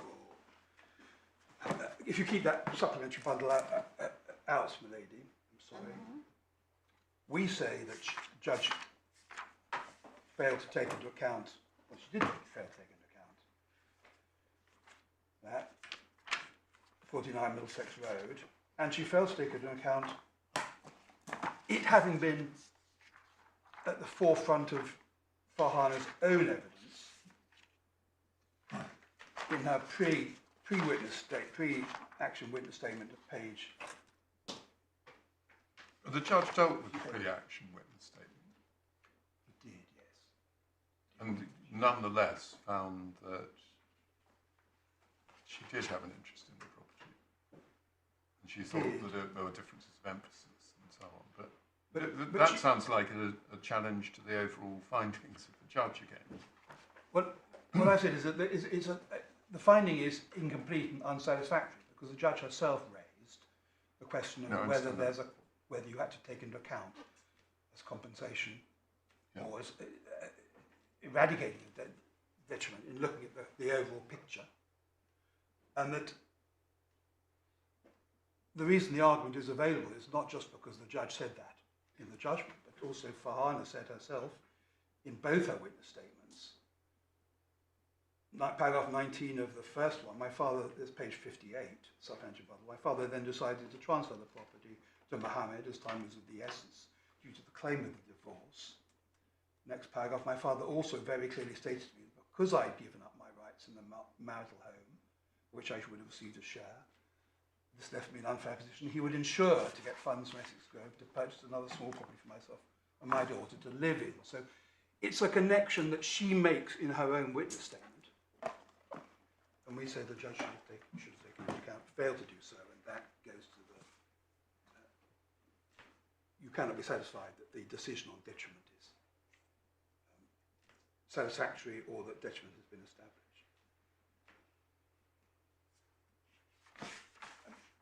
Did you plead the Middlesex Road point in your defence? Because I think the claimants pleaded detrimental reliance in their claim. Was this point taken in a pleading? That I don't know. It was there. It was. My learned friend tells us it was faintly pursued at trial, but it was pursued at trial. The judge was aware of it. She mentioned it specifically in her judgment. It is a matter which needs to be, we say, would need to be tied up, and it wasn't. Can I make a few points in reply on section 35(1)(b)? 53 even. Section 53. Well, it's a metathesis on my part. Thank you very much. 35. I know quite. Section 53(1)(b). By positing this set of facts, a parent buys property for an 18-year-old child. When the child's going to university, buys that child a property, and the child lives in there while at university. No declaration, no mortgage. 2 years later, second child goes to university. Generous parent buys another property for that child, mortgaging the first property, 50% of the mortgage of the first property, to buy property used to buy property for the next child. The older child reaches 25. Parent writes that child a letter. Now you're 25. Your property has been in my name to date. It has 50% equity in it. It's now yours.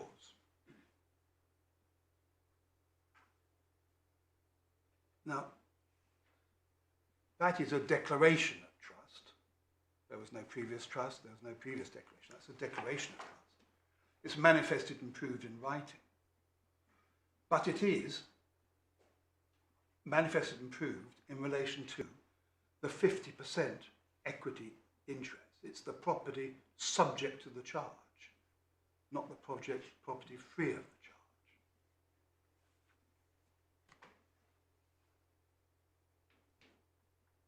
I say that couldn't be doubted.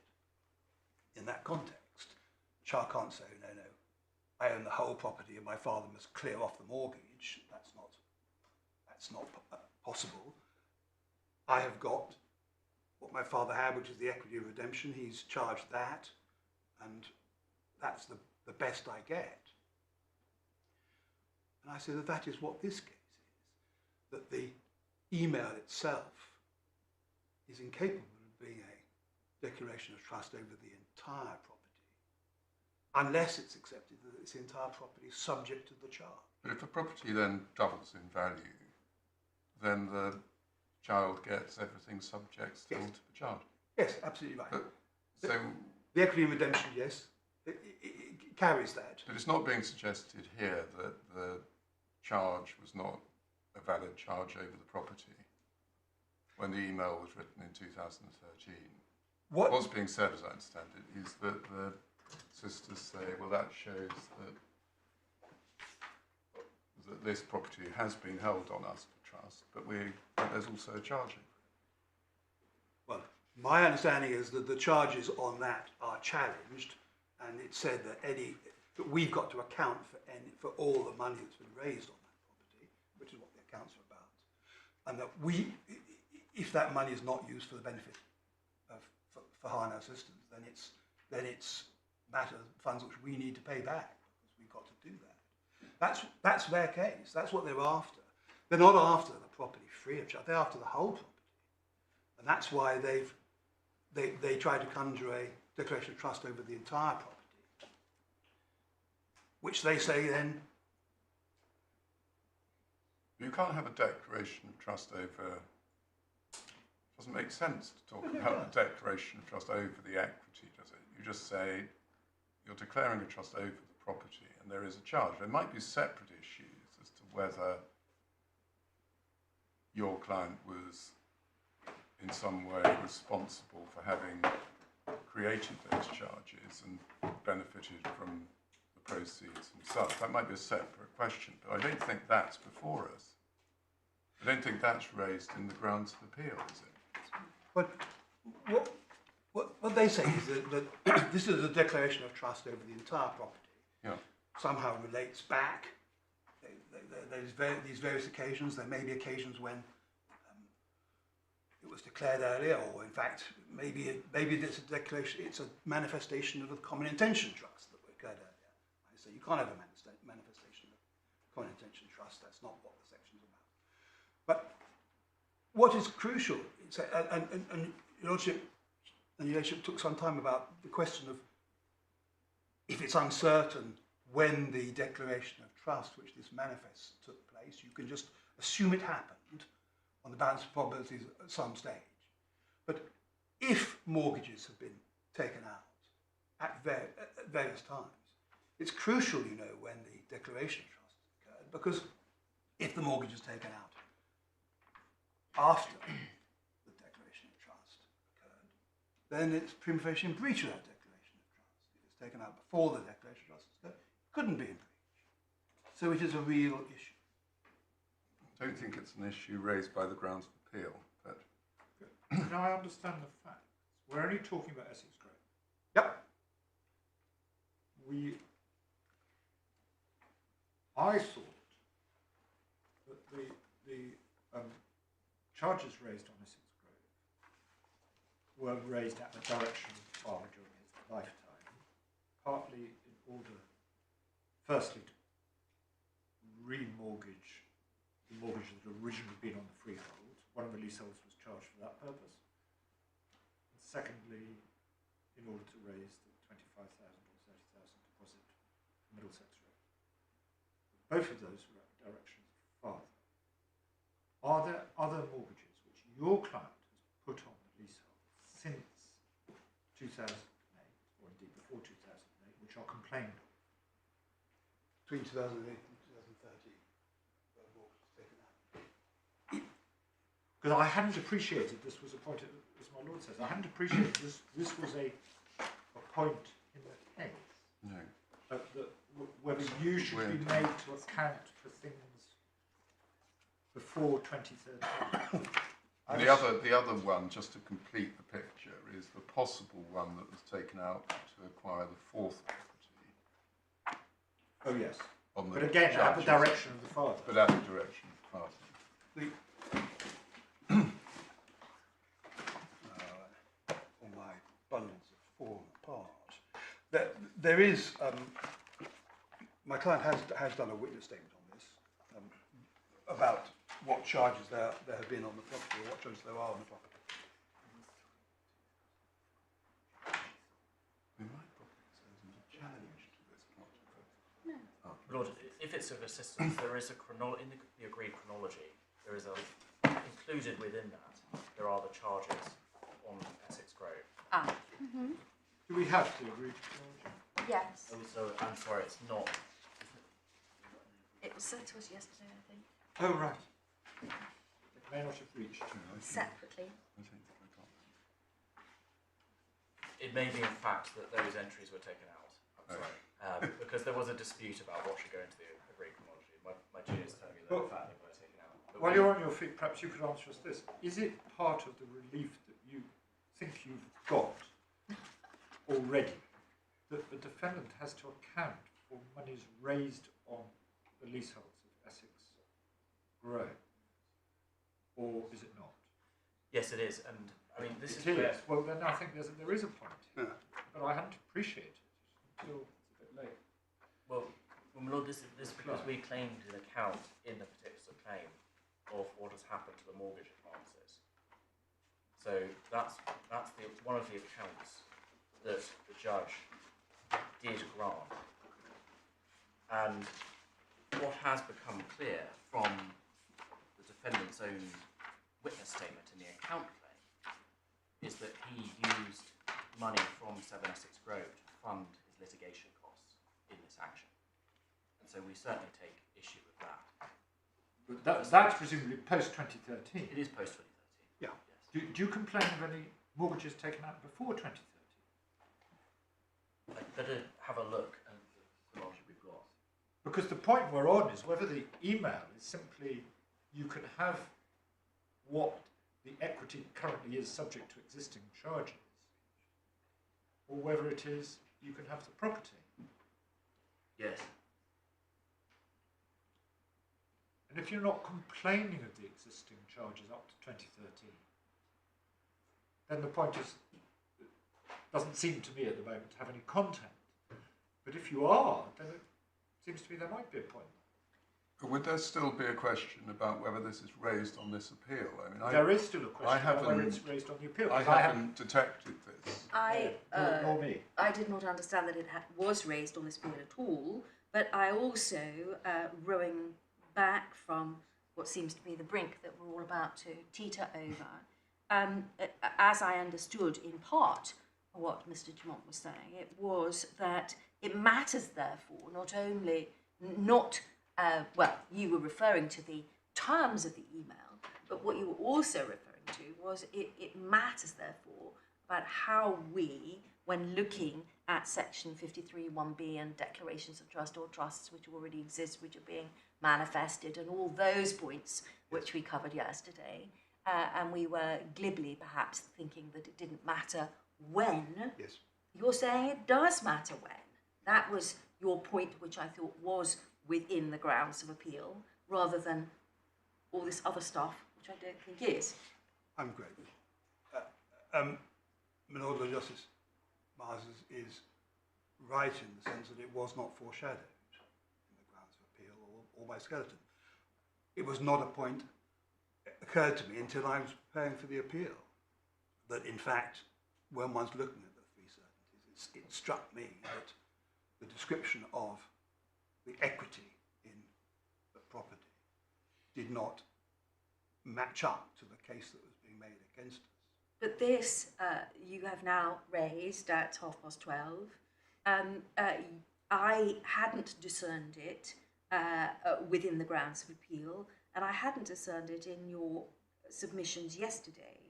And as I say, the point that you did make a few moments ago, which I do think is relevant generally, is perhaps it matters when we consider there was a previous trust, if there was one, which is manifested. So that might fall within the section 53(1)(b) question. But otherwise, so far as I can see, it's not in the grounds of appeal, and you didn't mention it yesterday. Could I perhaps explore it? This just another question which follows up from something Lord Justice Nugee asked. Some of the the charges that we've been told about so far were, as it were, recycled back into other properties. That's including the Middlesex Road property. But the complaint by the claimants must be that there were other charges which were for your client's own benefit. So there seems to be a difference between those two categories. Is that right? That they can't be seeking an account in respect of the properties that, as it were, have ended back up in their hands. It must, as far as I can see, in order for them to have a claim in this regard, it must be that your client, as it were, went off and used the money for something outside these properties. Yes, that would be my understanding. That it's otherwise it's an irrelevance because it's gone to other properties and they can't complain about that, and even the sisters can't complain that it's gone to their brothers because they've all made common cause in this case. So what are we actually talking? I mean, is this a real point or not? Because the charges we've been told about so far, I think, are all ones which I call the recycling of money back into other properties in the empire. Excuse me.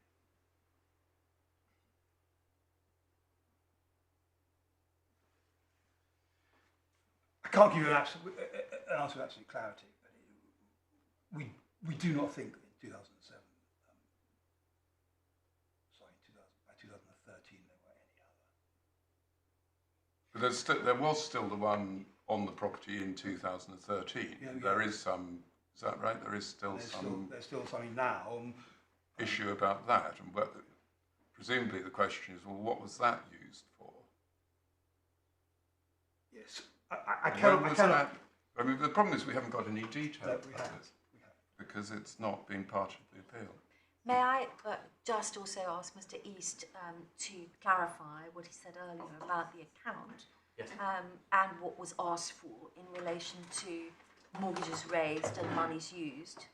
So, Milady, this an example of it, and it's in the same format in each case, is at page 143 of the core bundle, where we pleaded the account in relation to the mortgage advances. So this one happens to be Aubrey Crescent, first one I found.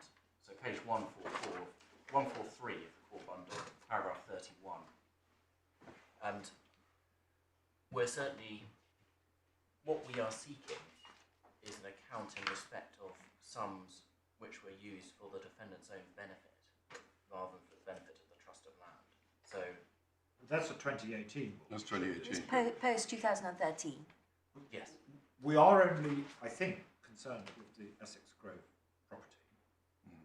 yes, So I mean, that's the point we're on. yes. The Essex section Grove. 53 1B point. Yes, I mean on Essex Grove, What, in the account claim, there is a chronology given of the charges by the defendant. Without going through all of that, which obviously has not been a focus prior to this week, because we've been working on the basis of what's in the grounds of appeal, I can't say whether we have an issue with any of the charges prior to 2013. But the two that I can recall is that we've got the one for Middlesex Road. The other one that there has been reference to is there was a charge to provide £50,000 to Salimi to assist her with her financial position. So that, to that extent, it was not recycled, but we don't say it was for the defendant's own benefit. But I don't want to make a concession that at this stage that there's no issue that we take in the pre-2013 position. I mean, looking at page 151 now, since you've taken us to that, this concerns 7 Essex Grove, I think. Yes. At paragraph 53,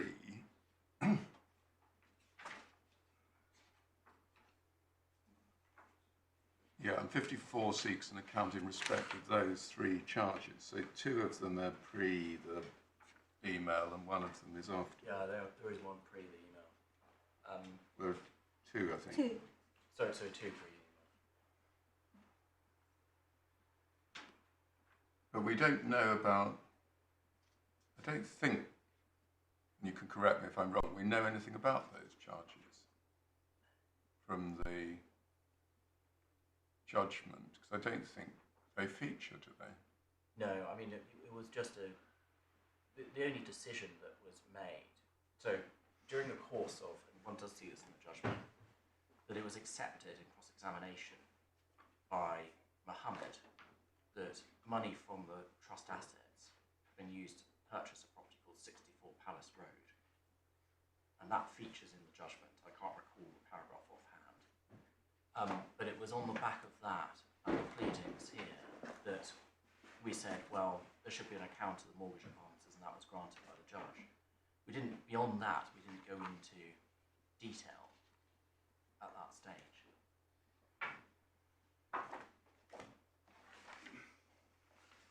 But it has since emerged. I mean, I refer to the judgment of Mr. Justice Raja. It has since emerged that sums were used to purchase 64 Palace Road. Part of that property was hived off and then sold for £950,000. And it was what remains of the proceeds of sale of that property that are subject to the injunctive relief. So there are major issues about how funds have been extracted from the properties and used to purchase other assets. Thank you. Mr. Dumont, where are we? Well- Because this seems to be an offshoot, to put it that way, from ground one. Or I leave it the submission with you that in my submission, statement in an email that the property is held on trust, 40% to 40 to 50% equity of a property is held on trust, is not 100% of that property is held on trust. That is not what that manifests, and therefore it is not, does not satisfy what the claimant is seeking. I'll leave it there. Thank you. I have a couple of points to make quickly on De Bruyne, the De Bruyne trusts. Our case was, our case on the appeal is that De Bruyne trust is granted where the court finds that there has been fraud or something tantamount to fraud, but that includes equitable fraud, of course. Equitable fraud includes going back on a promise or agreement made at the time of acquisition. We say it must be a clear promise or agreement to circumvent statute of frauds. And that was true of all the cases all the authorities one looks at. Was there here? We say no, there was not. There was an allegation in the pleadings of a clear express agreement made between the family on a specific occasion. And that was the particular claim, paragraph 11, page 133 to 4. But that was rejected by the judge, who concluded that there was no such clear express agreement.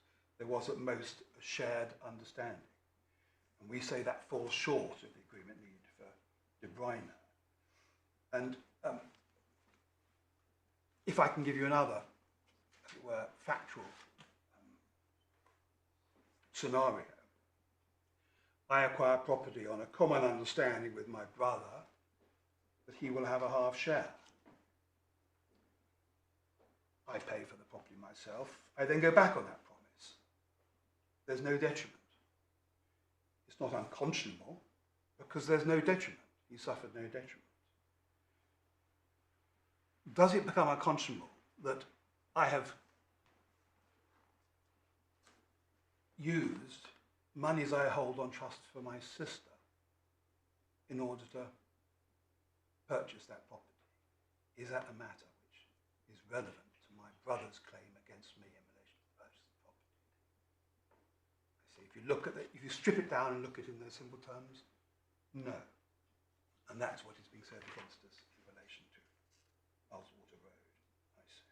Why is it not unconscionable to take monies belonging to your sister, buy them, use them to buy a property where it's understood that it will be partly for your brother and then keep it for yourself? Why is that not unconscionable? What I've done is unconscionable as vis-a-vis my sister, yes.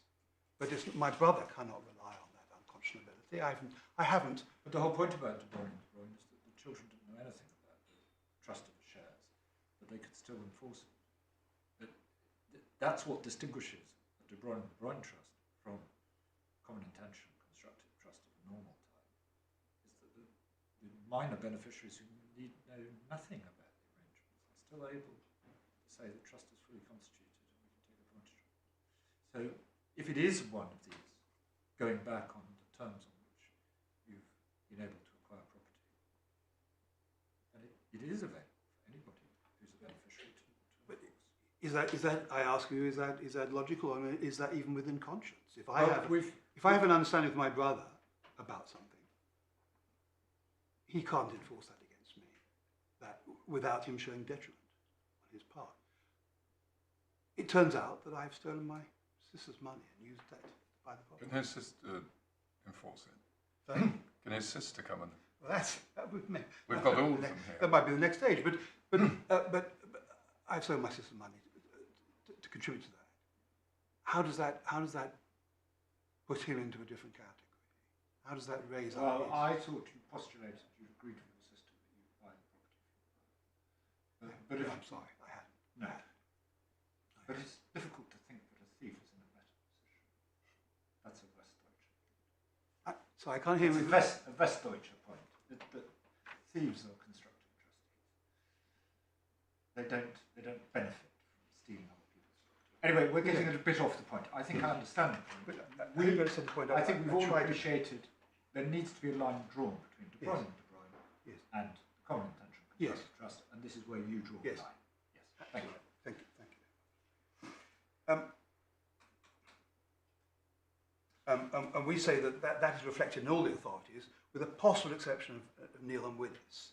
And in the various authorities, we say Neal and Willis is very much an outlier. It's an unusual case because it was a loan. It wasn't even a contribution by mother. It was a loan of £50, a crucial £50 that was needed to buy the property, because that was the only cash input.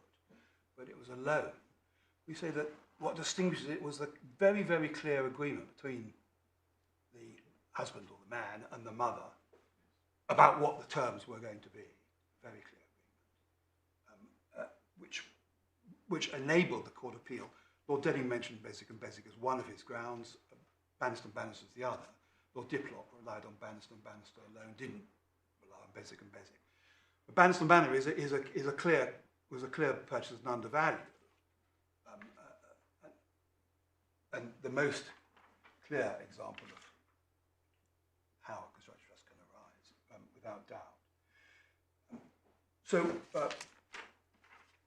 that leaves me a few minutes to respond on the common interest constructive trusts and whether the detriment of one is sufficient to give rise to a trust in favour of them all. And I say that it is not. Each individual who claims an interest in the property must himself assert the common intention, must also assert and prove the detriment, or he does not get his benefit or her benefit under the constructive trust.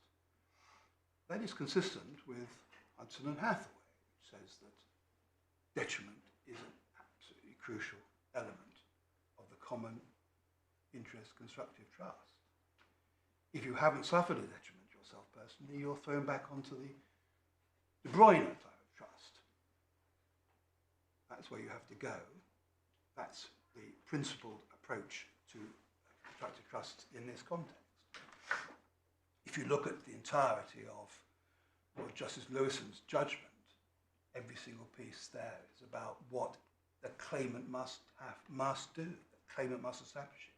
There can be no beneficial interest under a constructive trust that vests in the claimant unless that claimant has suffered detriment. And it's true to say that that's because these are all... There are only two parties. Exactly. There is no case we found where there are more. But we say it would be a very, very large step beyond the current law to say that without detrimental reliance, an individual can establish an interest under constructive trust. And it's no good to say, oh, well, the common intention was that they should all benefit, because the constructive trust itself is the institution, and the constructive trust doesn't apply to the common intention. It only applies when detriment is suffered, and that claimant can show that detriment.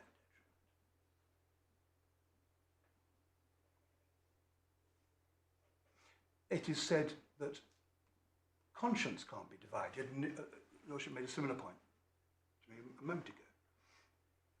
But conscience has to be divided here, because you have to look and see who has the detriment, who suffered detriment and who hasn't. Let me give you another example. I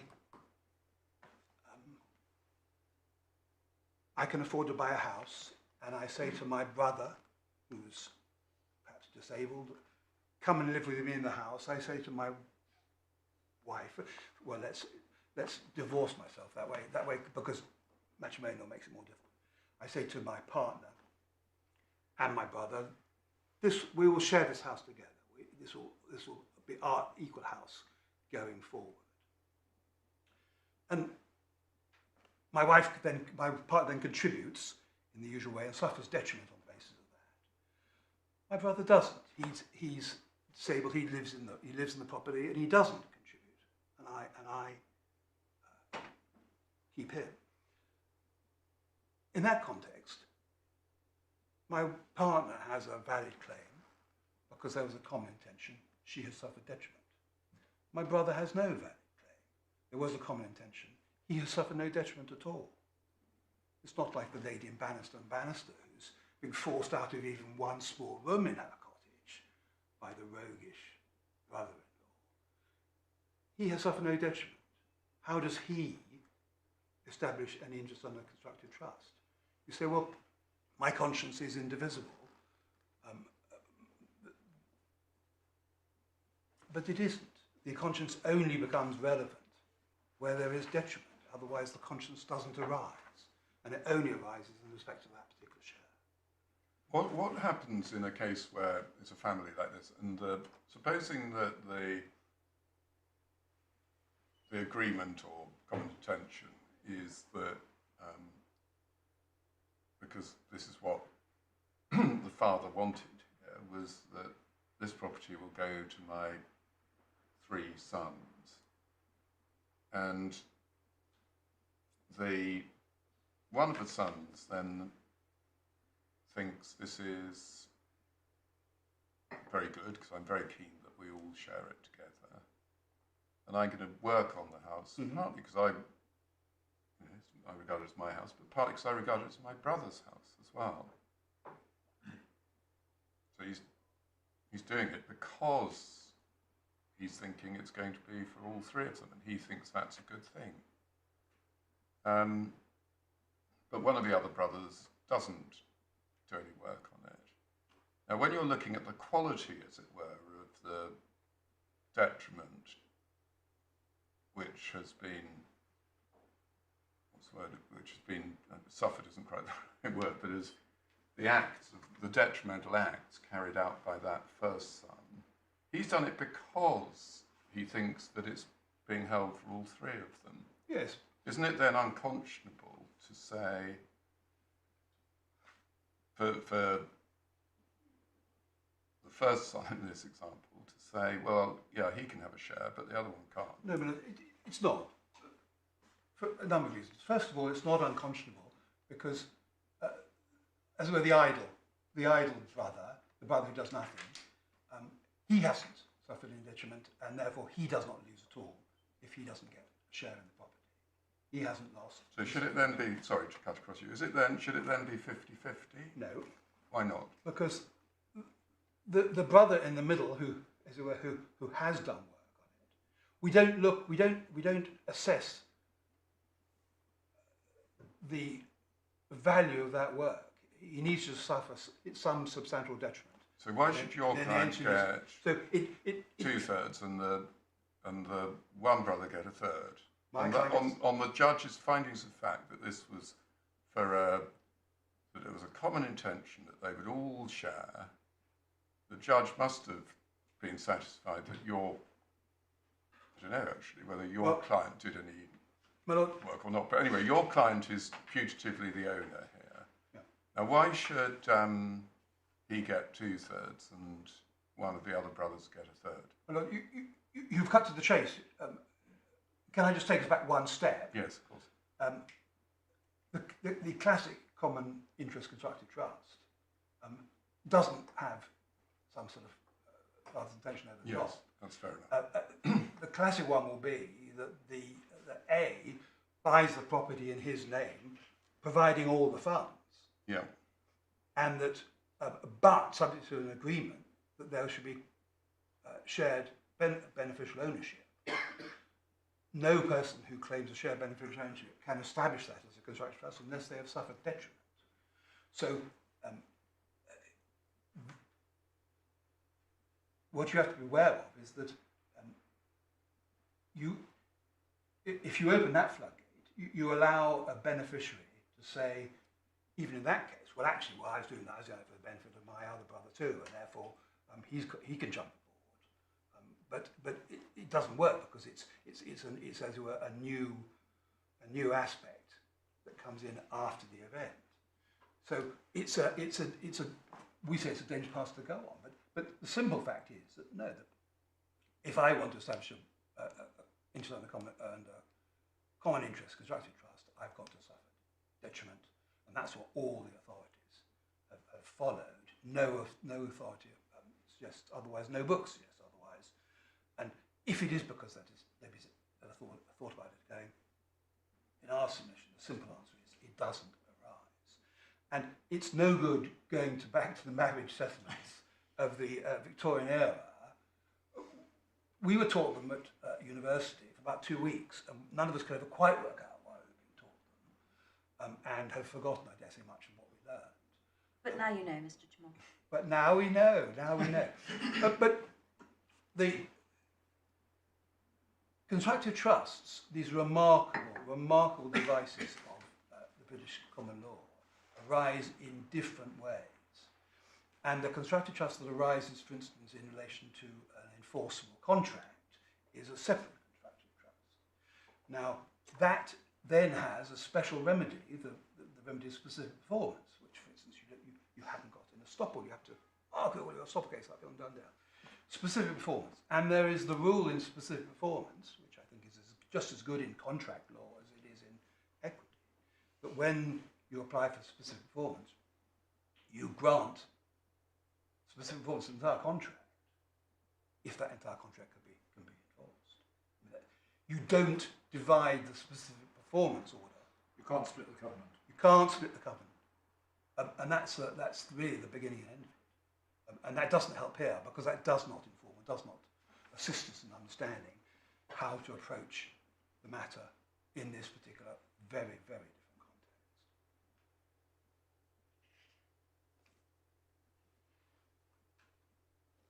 I have left much unsaid, but time is essentially expired. Oh, I promised my client I would correct one thing I said wrongly yesterday, and he corrected me immediately. He did not give any of the rent. Sorry, he did not. He did not give any of the rent on Stapleton Road, for instance, Essex Grove, to his father. That was not what happened, and I wouldn't like you to be left with the thought that he might have done. There was some finding about that, wasn't there?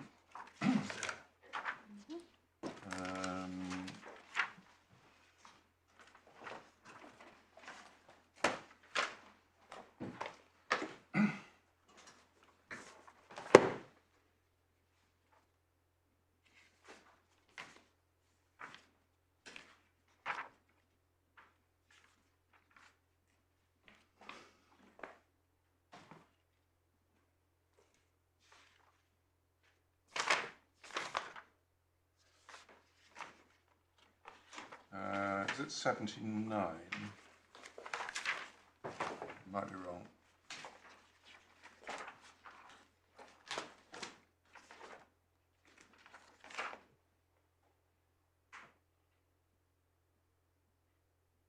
So this says that the defendant accepted that Ahmed acted as landlord of flats in Stapleton Road and received the rent, both before and after that. And then it goes on to say his evidence was that the rent was received on behalf of Mr. Khan until his death, and thereafter for the benefit of the sons.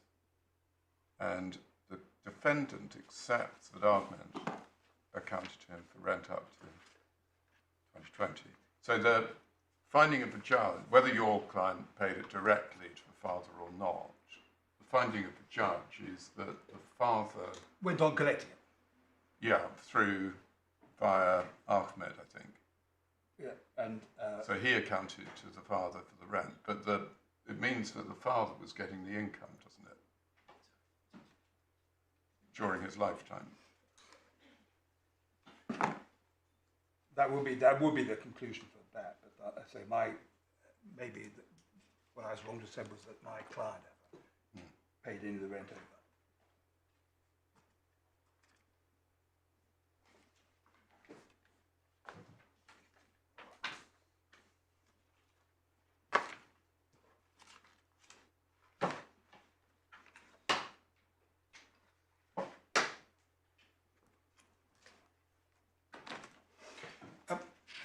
There was one final point that I should make in perhaps the 30 seconds that's left to me, is that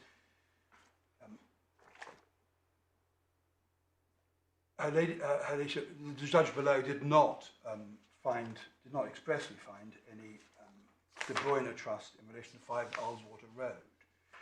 She rather ran into seems almost deep mud when she was coming to Ullswater Road. Issue 12, if we look at page 113 of the core bundle, it's paragraph 125 of their judgment. Issue 12, did the defendant require 5 Ullswater Road using money raised from 47 Road? According to a prior agreement, sons would have equal beneficial shares in the property, subject to Mr. Khan's rights during his lifetime, being on the property, and to control it. If so, does the De Bruyne Trust apply to that effect? And then 126, it's not clear which property the funds came from. And she therefore deals with all the funds.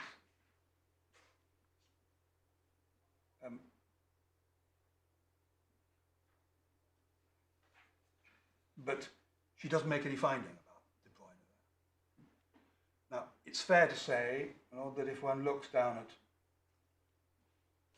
paragraph 128, the next issue is issue 13, is the common intention, and she holds that Ahmed relied on it, on his common intention, but Saira did not. So, but in light of my answer on the De Bruyne type trust, that is not fatal to their claims. So it looks like she must have just omitted to spell out that. And of course she did order. Also at 130, she says, follows from my decisions on issues 12 and 13. Yeah. Yes. I think she probably just didn't spell it out. Yeah. I think that's right. Now, Mr. Dumont, you said a moment or two ago that there was much left unsaid. I assumed that you had agreed, as I asked you to, with Mr. East about how to carve up the time this morning. Is there, and therefore you had as much time as you were expecting. If that is not the case and there is something else that is absolutely pertinent, now is the moment. Thank you, lady. I would have expanded on some of the matters, but there is nothing which I have. Nothing additional. Thank you. I just wanted you to have that opportunity. Thank you to everyone. I'm very glad in the circumstances that we had a day and a half. I'm not sure how we would have survived on only a day's estimate. Thank you to everyone who has addressed the court and those who have no doubt worked very hard in the row behind in this very complex and very interesting case. I'm sure you'll be relieved and pleased to know that we're going to reserve our judgments. You'll also be very much aware that the way in which things happen in this court is that we circulate our draft judgments, and when we do, they are subject to an embargo, which we take extremely seriously. So please also take it very seriously. If you need to, or you think you need to show that those drafts to others whose email addresses, etc., have not already been provided, then please ask permission in order to avoid getting into difficulties with the embargo. As you'll also be very well aware, we ask you only to comment on typographical errors and probably our grammar, but not our reasoning. Once that is done, please would you submit your returns in that regard, and also, if possible at the same time, agree a consequential order. It may not be possible to agree an order. Please make your submissions in relation to your differences, if there are any, in short form and on paper, and we will decide the terms of the order on paper. Thank you very much indeed. For my faithful